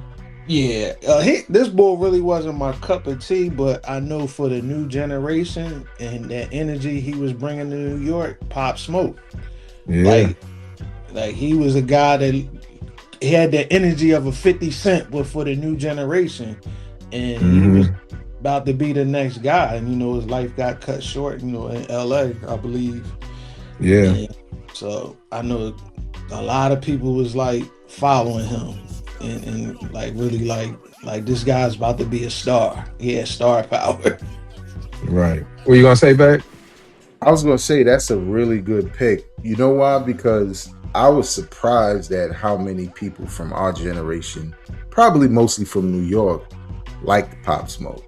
And it wasn't like, you know, he definitely wasn't no bar king. He wasn't even as nice as 50, but he had a certain appeal, and his voice with those drill beats made you get into that shit. Because it was kind of like he had a presence, you know what I'm saying? Yeah, and it felt had an aura about him. Yeah. Now I really only rocked the one album because, like, you little niggas, sometimes y'all don't be saying shit, and I just be like, yo, like, come on now, what the fuck? Give me one bar. I'll be good for the rest of the album. Just give me one. But yeah, I think that's a dope pick because that's another one where no one really picked up the torch because his man was down with him, Fabio Foreign. Like, niggas don't really like him. He can't even rap. Yeah. Like that nigga can't rap. Yeah. Like, you know how like 6ix9ine, we listen to him be like, this nigga can't, like, he cannot rap. Like, it's not even he's trying to rap, he can't. So I think unfortunately, like, no one really filled that void. It was just like, you know, we just move on to whoever's hot. So. 20 years old, I think, too. Yeah, crazy. Vay, how was Brooklyn when he died? Like, and I know it's nowhere near no big. I'm not asking that, but like, was Brooklyn fucked up when he died, or? I think it was really close. Okay. I think for his generation, and it's worse, right? Because even though we can say, okay, well, Big has 2 albums, he has way more music than Pop Smoke. You know what I'm saying? He got freestyles, mixtapes, right? features, all kinds of double album. With Pop Smoke, it felt almost like Nipsey. Like he was hot. Gonna be it. Right. Like he had an album. He was working with 50 on that album.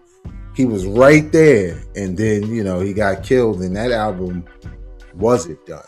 But I mean, 50 did an excellent job with it, but it was just unfortunately like another one of those sad tales like we telling right here, where it's like, damn, he was right on the cusp of at least getting away from the street shit. And, right. And I don't know if y'all peeped it, but for people watching, there's this joint, I think it was on YouTube, and it's like the last 24 hours of Pop Smoke life. And it's just crazy.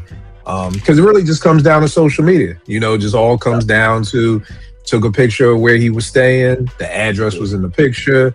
Niggas started scrambling, and it really just goes through the last 24 hours of his life. And it's just like, y'all niggas gotta stop posting where y'all are all the time, man. Like, the wolves these fucking wolves is out there. Me, I post always a day late, nigga. If I'm in Brooklyn tonight, you'll see about it tomorrow. If I'm in fucking LA tomorrow, you'll see about it on Saturday. I ain't posting where I'm at, on some real life shit. And I'm a fucking nobody. So it ain't nobody trying to kill me. But, especially as a rapper, you can. Then these rappers, they be putting the money out on their arms. And it's like, nigga, do you think somebody's not gonna try and rob you, my nigga? Like, and then it'd be like, fucking, I got $100,000 on me right now, and I'm in my fucking 48, 42. Come down to the show and check me out. Like, niggas like, yeah, I'm gonna come check. We gonna come check you out, my nigga. Yeah, we coming to the show. Like, so, He spent a little time in Philly too, because he used to play ball. Like, oh, word? Yeah, he used to play basketball. Oh, okay. Okay, yeah, that's what's up. That's what's up. One of the last people I got, Eazy-E. You know what I mean? 30 years old, passed away from AIDS, Vegas. I will never forget this. Were you at Morgan when Eazy passed? You weren't there yet. Okay, here's the wildest part. Yo, we at the radio station. Niggas like, yo, Eazy died of AIDS. Yo, mad niggas. Yo, I ain't fucking no more, man. Fuck that. That shit lasted for like 24 hours. But then it went right back to normal. But it literally was like, yo, if Eazy died of AIDS, like, oh shit, like, man, niggas going to the infirmary trying to get tested, and all niggas like, nah, man, we ain't fucking no more. And then next day, it was like, all right, we back. All right, we was just bugging, but it was crazy. But I think Eazy, we may have gotten an NWA reunion, because everybody seemed to be saying that that's what they was talking about, and Cube and E was with it, and Dre is saying he's with it, Ren is with the shits or whatever. So, I mean, if we get an NWA reunion album, Post Doggy style, produced by Dre, man, that right there could have been and it'll crazy. Be his album again, because you know what I mean.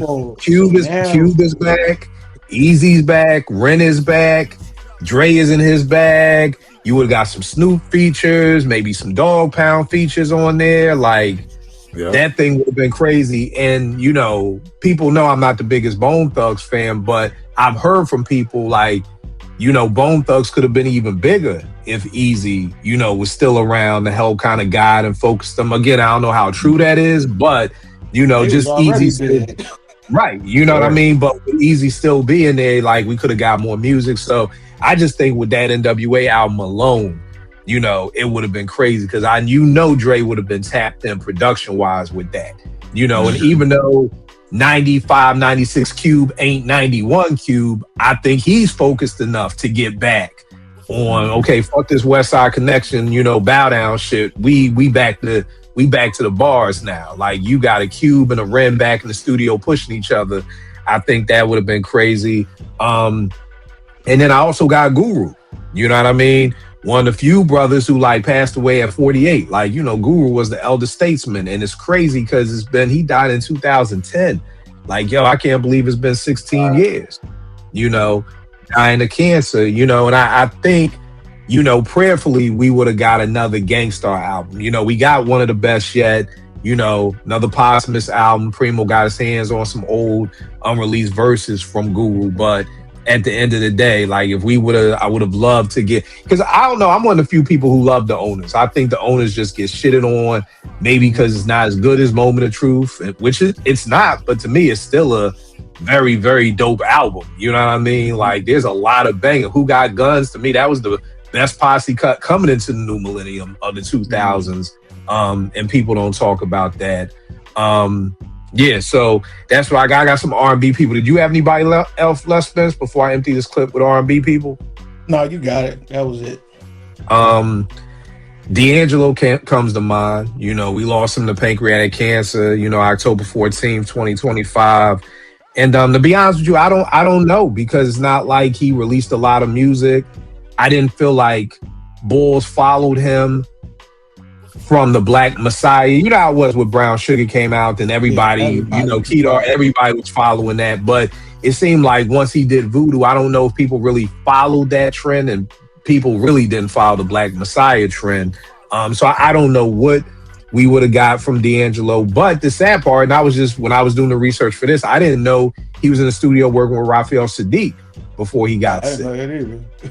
Yeah, so I mean, you know, that was we've done shows about albums hip hop and R&B owes us, and that was always my R&B album. I was like, yo, I wanted a 2002, 2003 Raphael Sadiq D'Angelo album, like produced all by Raphael Sadiq.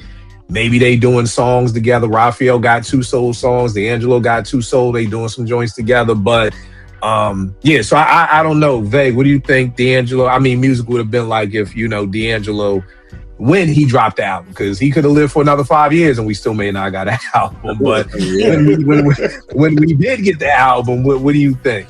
Might be 70. You never know. You never know. He's kind of like Kendrick. Brown Sugar don't sound like Voodoo. Voodoo don't sound like Black Messiah. So I don't even know. Maybe we would have got something probably a little bit more jazzy, because Black Messiah was definitely funk based. You know what I'm saying? A lot of funking, and Voodoo was kind of a couple of different looks. But I'm thinking maybe, you know, obviously blending, because that's all he does is blend everything. But I mean, aren't we supposed to get that album anyway? Because I felt like not too long after he passed, that's what they were saying. I haven't heard anything. I mean, I pray. Here's the thing about D'Angelo, which is the exact opposite of what we were saying about Big. I think even though he wasn't always releasing music, it seems like the way Leave It Up to Quest, he's got 5 albums on his MacBook, you know, of just Voodoo outtakes that could be, you know, could be songs that they could put out. You know what I mean? So it seemed like they're not we've recorded 12 songs for Voodoo and these are the 12 songs that made it. It's like, nah, we recorded over fucking 200 hours of music, you know, and we could drop anything. Because after he passed, every day on YouTube, something new was popping up. Here's a D'Angelo song. Here's a D'Angelo song. Here's a D'Angelo song. So, you know, they was legit. I don't know. I mean, yeah, they were legit. Like, they were songs that probably, like, because it seemed like Voodoo was just a long jam session. You know, it was like, you know, just invite people over to the studio, hit play and record, and just, you know, go at it. And then I think maybe what happened is if they would listen back to the jam sessions and be like, okay, let's build this out more. Like, I really like that. Let's really build this out.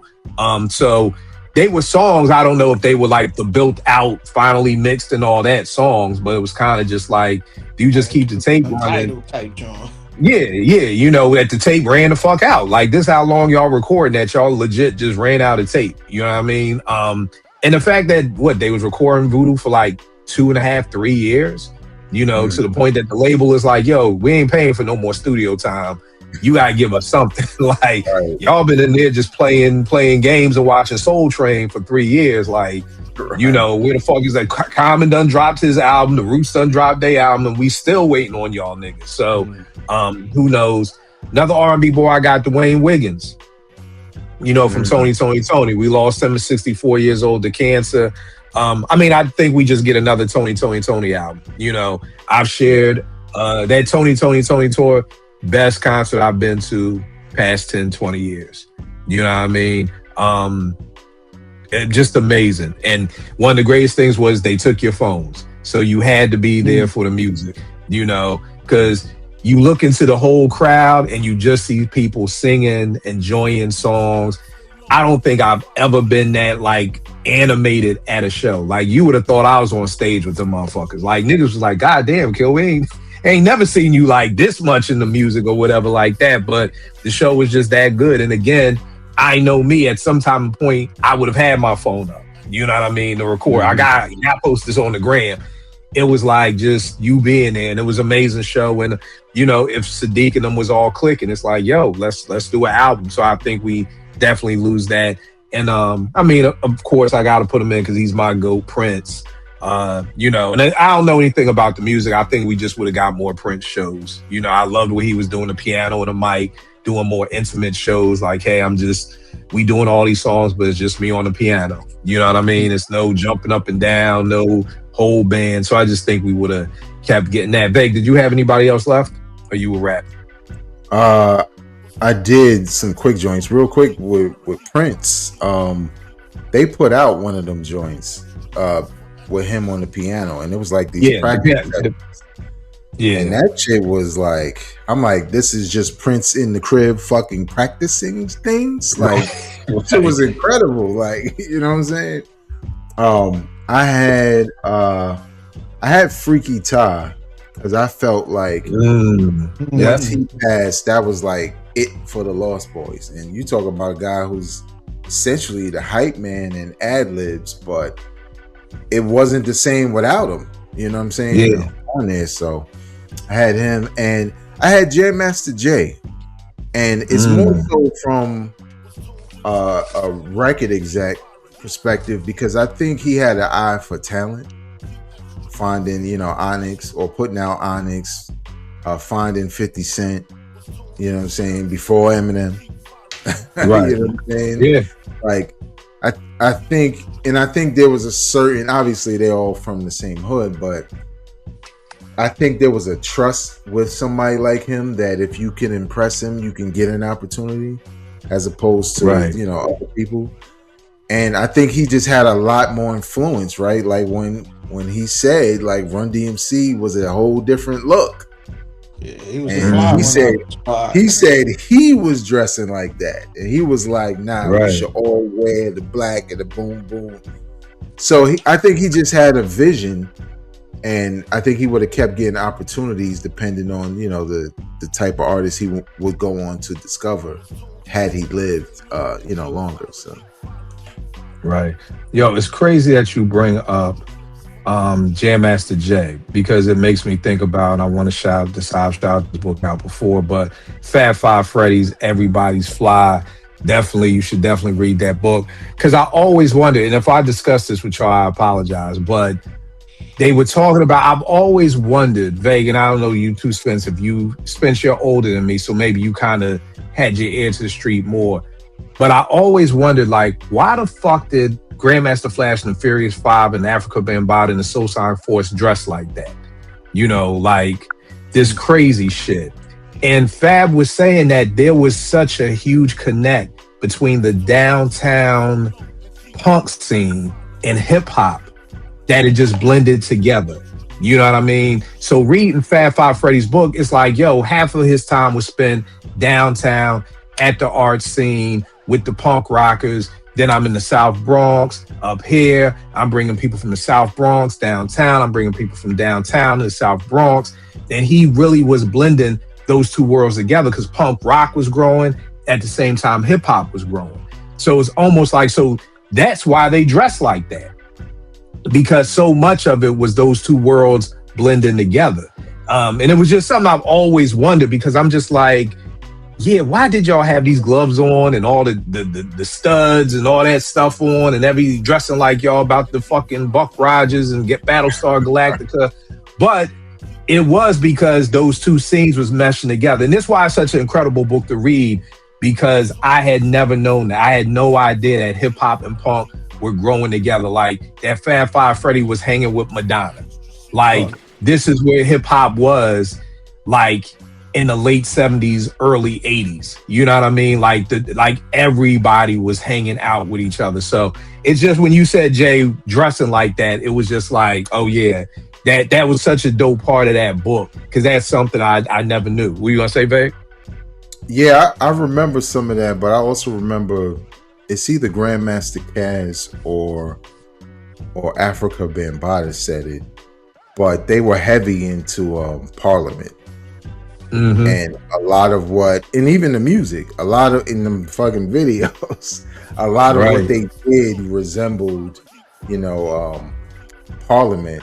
But you're right. Like, I think that's the part that gets left out, and especially gets left out with how we as African Americans played an early role in punk rock music. Right. And that's where the influence is really coming from. It's not like, oh, these white boys are ill, blah, blah. It's like, no, it's people that we know from the hood who helped to start punk rock. Right. Like you said, it just got meshed, but yeah, Jam Master Jay was like, nah. From the street. Nah, bro, I'm not doing. And I love that because I always joke like I could never been part of a group because like, nah, I'm not wearing that outfit, my nigga. Nope, I'm not doing that dance step. Nope, I'm the hard to work with nigga. Like, no, that shit look whack, nigga. I'm not doing that, man. I always joke I would have been Bobby Brown. You see how Bobby be doing his own thing on stage, early New Edition, nigga. Right. Fuck y'all niggas. I'm over here. I'm on the speaker looking for some girls in the crowd, nigga. Fuck them dance steps, nigga. That would have been me. So. Quick question, Spence. I don't even know if you fuck with the nigga. I don't know if you listen to him. Vague, I know you. I haven't had a chance to watch yours. If I'm not mistaken, you did one. Thoughts on the Drake album? Have you heard it, Spence? Do you even fuck with the nigga? Even listen to it? I heard it.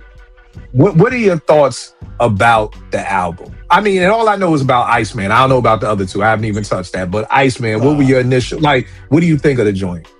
When I initially listened to it, obviously, he was going to get his shit off because it's been like a couple years.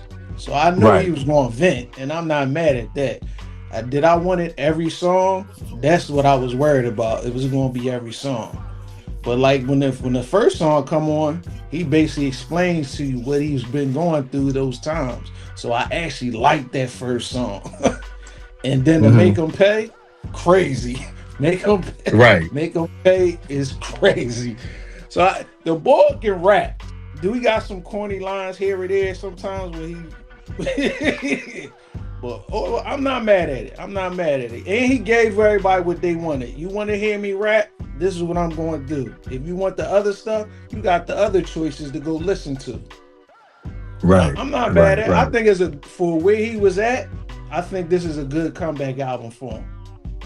Right. How many mics you giving it? Or have you even started with that? No, I ain't even started with that. You know what? Yeah, I was going to say, it ain't even been 2 weeks. My apologies. Vague, what about you, bro? What do you think of it? I liked it. Now, I won't say I liked it in the sense of, like, I'm ready to go to bat for it because I think it met my expectations. I figured they said he was going to be dissing. They said he can't let the battle go. And I kind of expected that, so my ears were already tuned to that. But then there were certain songs where I'm like, this is the Drake I like. You know what I'm saying? Like, I don't believe everything his light-skinned ass is saying, but I said it before, like, Rick Ross can make the same shit and I'm there for it because I just like it. You know what I'm saying? I like that. And I think when you look online, you see way more people who don't like it. But I don't know why they expected so much more from a guy where this is what he does. This is what he got. He can't be Kendrick and have all these fucking Easter eggs all in the song and all in the. That's not him. So in general, I like it.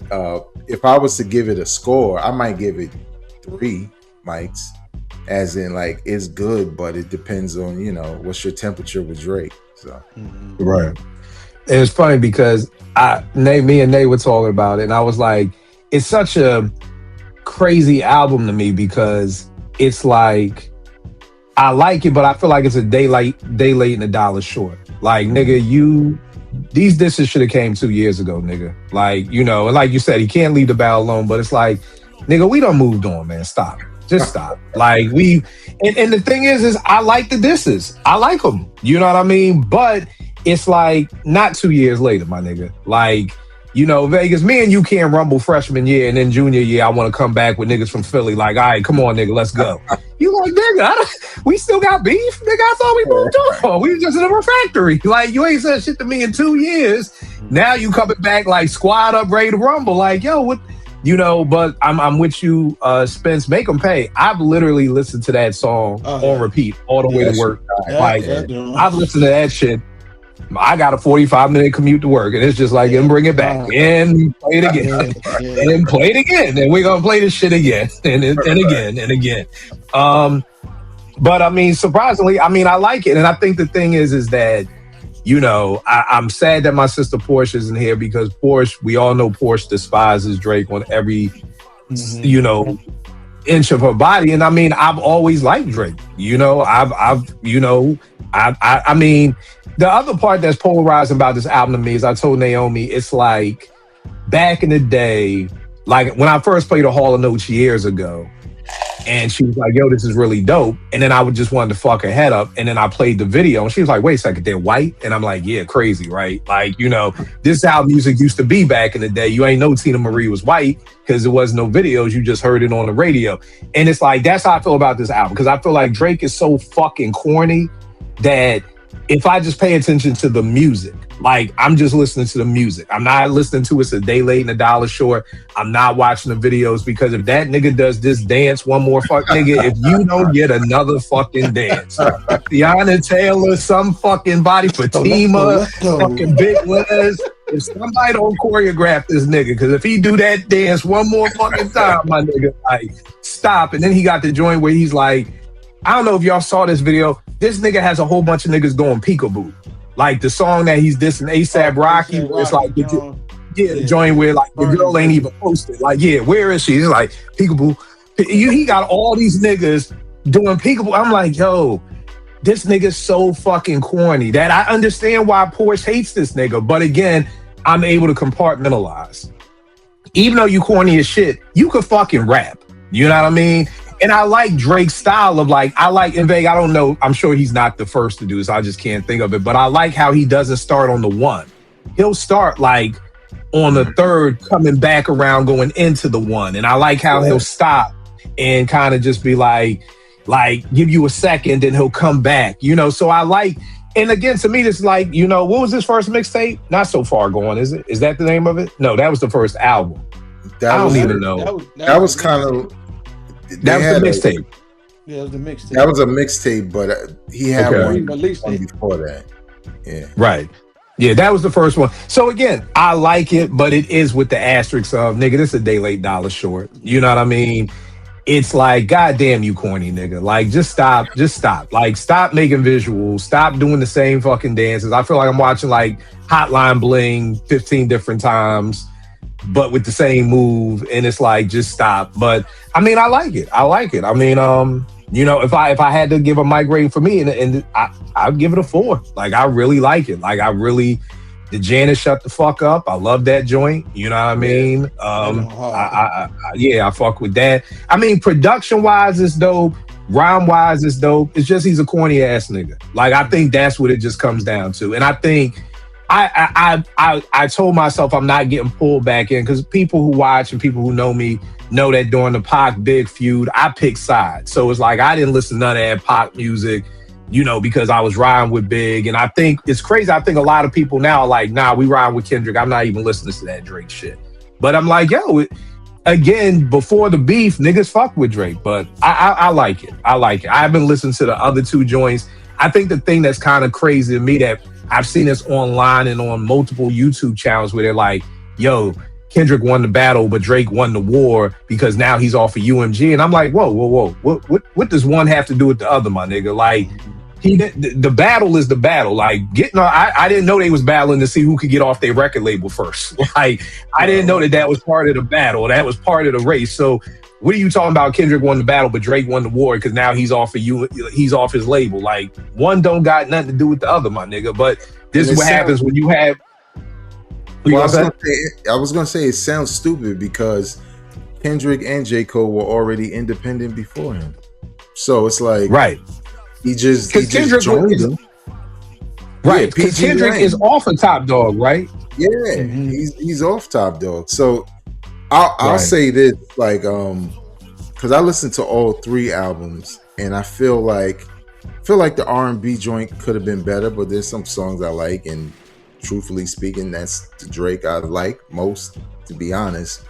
And then the dance joint, you talking about a day late, that like, didn't you already make this shit? Like, that's how it sounds. But there's one record on there. Look, I don't fight the feeling, okay? Like, let me stay back for a second. Would you say Kima said that shit on the wire? She said, if I hear the music, I'ma dance. I ain't gonna fight the feeling. Right, like when the Michael movie came out, right? And the critics were giving it like mad low scores. But the people were like jumping. And when I was in the theater, I just told my wife, I was like, now I know why that reviewer gave it a 3. He can't feel it. He can't feel what we're feeling. When that Billie Jean or Wanna Be Starting Something, when them fucking beats hit, we are locked the fuck in at that point. They can't feel it. Or they're like, oh, where's the children? Like, really? That's right. Michael Jackson, that's all he is? So I think it's the same thing with Drake with a couple of the records, because some of those some of the worst bars are on those other shits. Like the nigga is talking about whether or not he gonna go to the store, kill. Like that's what the song is about. If this nigga's going to the store, I had to hit skip because I was like, "What the fuck is he talking about?" Like, I think I'm gonna buy the peanut butter, but maybe I'm gonna buy this instead. I'm like, what is this song? Well, he didn't really say that, but it was shit like that. Yeah, I know what you're saying. Right. Like, what are these lyrics? So, but yeah, I'm with you. Iceman is fine by me. So, yeah. And the crazy thing is that, and I think again, it goes back to people are more enamored with, I guess, the bigger picture than the music. Because I see more talks about, oh, he's off his label. Is this the most masterful thing that's ever been done? Frank Ocean did it with Def Jam, but now Drake has done this and da-da-da-da-da. Like, and it's really not even about, well, all these 3 albums good. Because from what I'm hearing, the other 2 are trash. From a lot of people, I'm hearing all 3 are trash. And I'm just like, wow, like, is this what I used to do with Pac? Like, fuck that nigga because I'm riding with Kendrick, or Drake. I know most niggas are like, Drake is just so corny. I don't care what he puts out. You know what I mean? Like, and I'm like, no, he's very corny, but that make him pay is crazy. I don't give a fuck what nobody say. Like, you could, he could be corny all day, whatever. And he is. Like, this nigga is, I was on Instagram, I guess this nigga pulled up on some family that I guess went viral or something for a Drake song and picked up his daughter from school with him and just popped in the back seat, and he taking pictures with him. He's like, yo, brand new Escalade for my fans, because why not? You know what I mean? Like, that's Drake. But again, I'm really interested because y'all know how social media can be so divided, because all the Kendrick people are like, all 3 albums are trash. All the Drake people are like, all these 3 albums are classic. And I'm like, I really would like to have a conversation with people like us that can be in the middle. And it's I feel like this is back to the either it's 5 mics or it's trash or it's trash. Wow. Like, and it's just like 2 things, like I forgot who said earlier, 2 things can be true at the same time. He's corny, and to me, Drake always been corny. I never looked at Drake like, yo, he a thorough ass nigga. This nigga thorough as shit, man. I'm gonna hang out with Drake next time I'm in Toronto. No, the nigga always been corny. The nigga's always been corny, but we not gonna sit here and act like this nigga don't got bangers under his belt. We not gonna do that. Yeah, look, like for way before the battle, and obviously I don't post everything I say online because I don't give a fuck about going back and forth with niggas and shit. But started from the bottom used to irritate the shit out of me because I used to be like, "What bottom, nigga?" Like, right, like that shit. You know what I'm saying? Like, I was like, it's a dope song, but I was feeling at the point in time that he was using the culture of hip hop because the majority of us come from poverty, so that's why we talk like that. But if you from any hood, you from the hood. I don't give a fuck if a nigga live on your block. If that nigga got an in-ground pool. Yeah, y'all different. Y'all may live here, but somebody got some motherfucking money because it ain't dirty or like you can't use it. Like it's a difference between, like I always used to say this. it's not funny, but it was just shocking to me as a kid that I didn't realize how much we had in our crib until I went to my friend's crib. Yeah, and it was no furniture. You know what I'm saying?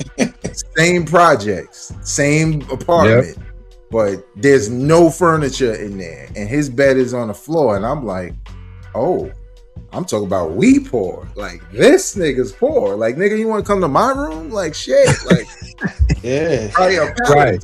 So I didn't like the way Drake was like playing with that, and then obviously he just went on and on. So, like you said, being a fan of him before wasn't going to change. Shit, I got a best of Drake fucking playlist that I love to death. So do I. So do I. So, shit, that last album was the Lover. Yeah, it's just me and you. Or what was that album? The Lover Boy with all the little emojis on it. Certified Lover Boy. I love that shit. Love it. Love it to death, man. And maybe I'm just the only one too. But again, for people watching, it just is wild because I'll see on Twitter, oh, Drake makes music for niggas who don't get pussy, or Drake makes music for. So if you like Drake, you don't. I'm like, oh God, really? Are we like? Is this what we doing? Like, if you like Drake, then you like it's like, dog. I just hate that about music. But this goes back to the guy asking me, yo, how can you like Chance the Rapper and Benny the Butcher at the same time? You know what I mean? So this is the world that we're living in, especially on social media, to where it's just like, there's no way that you can like Drake. But to me, there's no way you can like bars and not like Make 'Em Pay. Like, to me, you just can't. The bars, you know, the sound, the production. Like, production is dope. On the joint a little bit, like, nah, that joint perfect. Yeah. So again, it's like, you know, I guess you could be like, I kind of like it, but fuck that nigga because he corny. It's like, nah, like, nobody ever, when people found out that Hall & Oates was white, it wasn't like, oh, fuck these niggas, they white and we black. It was like, nah, this shit is dope. Nobody was like, oh shit, Michael McDonald is white. Oh, fuck that nigga. I keep forgetting that shit corny. Like, no, like that, if you just make good music, just that. But I think the battle also made it even worse because now you got niggas, oh, if you like Drake, then you a pedophile. It's like, oh my God, I can't with y'all social media niggas. But yeah, you know, what you gonna say? What I think is kind of happening, at least to some people, is it was something that happened with me when Drake was attempting to come out with music, because he makes it seem as if he was quiet the whole time, and it really wasn't. He was taking shots. He was dropping because he dropped some albums, right? Like he did a Party Next Door or something. He dropped that album. That's what I was like, kind of like, I didn't understand because it was almost like Iceman is the first album, but I'm like, yo, I swear this nigga dropped, like, was doing some shit and nobody gave a fuck. So why does everybody give a fuck now about Iceman? Because he's done other shit that nobody really cared about or talked about or shut the internet down or went #1 and all these things. It's like we're acting like Iceman is the first thing he's done since the battle. Well, I would say this, like, one, we know there are plenty of people online who are just dick riders. And I'm even talking about being on the side of Kendrick. You know what I'm saying? Like, they just want to be on the winning side. But I feel like with Drake, the battle exposed what worked for him. So now the shit sounds silly. Because Kendrick said, you see how silly this shit is? And you're like, yeah, what the fuck? Like you said with that dance, like, yeah, why the fuck you keep doing that stupid ass dance? It's like a puppet. Right. So he's kind of exposed him for the cornball he is and for the culture vulture shit, because there's plenty of that, especially on that dance album. Like, a word? Yeah, like nigga doing different accents and shit. Like everything Kendrick said. Right. Go listen to Euphoria after listening to those 3 albums. You'll be like, this nigga's a prophet. Like, again, so I think I think all 3 of us think it's a good album. So, you know, and again, I feel like I lost out on a lot of hip hop being so close minded. Like, you would have thought Big was my big brother the way I was riding with Big. I'm like, fuck this nigga Pac. I'm not listening. I hadn't listened to Machiavelli till the 2000. I never listened to anything from that on. Anything that Pac dropped, because it was like, nah, fuck that. He dissing the East Coast. I ain't fucking with him. And I missed out on so much hip hop because of that. And again, I would just challenge people, yo, like what you like, you know what I mean? If you were a Drake fan before, still like listen to it. You know, it's cool that they're beefing. That's what I didn't understand as a young boy. Like, they're beefing. This beef ain't got shit to do with me. Pac ain't calling me out. It ain't got nothing to do with me, you know, but I was just such a big fan that I was like, nah, fuck Pac. You know what I mean? So don't let no beef. I mean, Kendrick won. Like, let's not even play that game. Like, but don't let that stop you from listening to somebody that maybe you did like, or maybe you never listened to just because they corny. Because I can promise you, me and Vay can probably attest to it. We've interviewed probably all or some of your favorite rappers from the 90s, and a lot of them niggas is corny. You know what I mean? They may not have come off as corny in their music, but they corny. You know what I mean? So, you know, just don't let that stop you from enjoying somebody's music. So, Vay, where can they get at you, good brother? You can follow me on social media at Vegas World INC, and check out my podcast right here on YouTube, Hip Hop Now Podcast.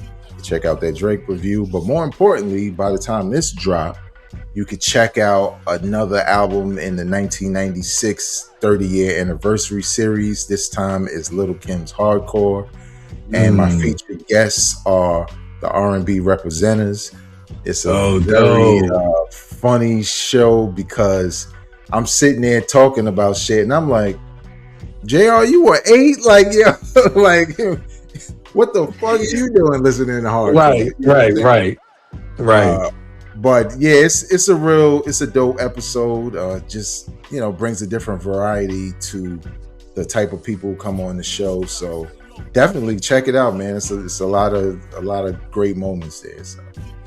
That's dope. Spence, where can I get at you, good brother? 88 Spence on IG and Twitter. All right, no doubt. Y'all know what it is. Kill 889 Twitter, IG. If you haven't, I'm gonna keep plugging away at it. The Emmy-winning documentary "Kill in the Kids." It's about the work I do in Southeast DC at my teen center. You can check it out on PBS. PBS is hosting it. You can also just, you know, YouTube it. But if you just Google "Killing the Kids," it's a quick watch, 11 minutes and some odd seconds. It's real in and out. And I just challenge people, like, again, like, if you have the time, if you have the passion, I always shout out Spence. He comes down from Delaware once a month to volunteer with my kids. You know, you don't have to come to my spot. I mean, we love to help, especially black men. I need more black men. I need my young black kids to see black folk coming to care for them and love on them. But do it in your community. You know, if you don't have the time to jump on the road, I'm sure there's some amazing nonprofits or organizations doing great work in the communities wherever y'all are, wherever, you know, across the world. And just, you know, volunteer to, you know, do some stuff and work with some kids. I mean, Spence, real quick, I've never even really asked you, how is it working with my kids? Like, do you enjoy it? Do you like it? Oh yeah, it's fun. It's fun. I know they're gonna be a little trying because they're gonna like try me, but other than that, I like it.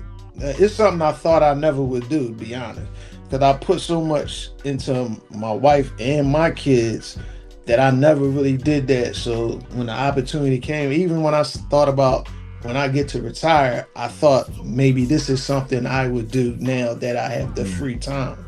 So I just kind of fell into a little early meeting you, and then I would always hear you know, asking for volunteers. So I said, let me see what's up. And I enjoy it, actually. I actually enjoy it. Yeah, that's dope. That's dope. My kids always ask about you too. So again, it's just something about again, I always tell people, you know, it wasn't until I met my mentor, Tony, in Atlanta. Something about a black man pulls up on another black man to check you.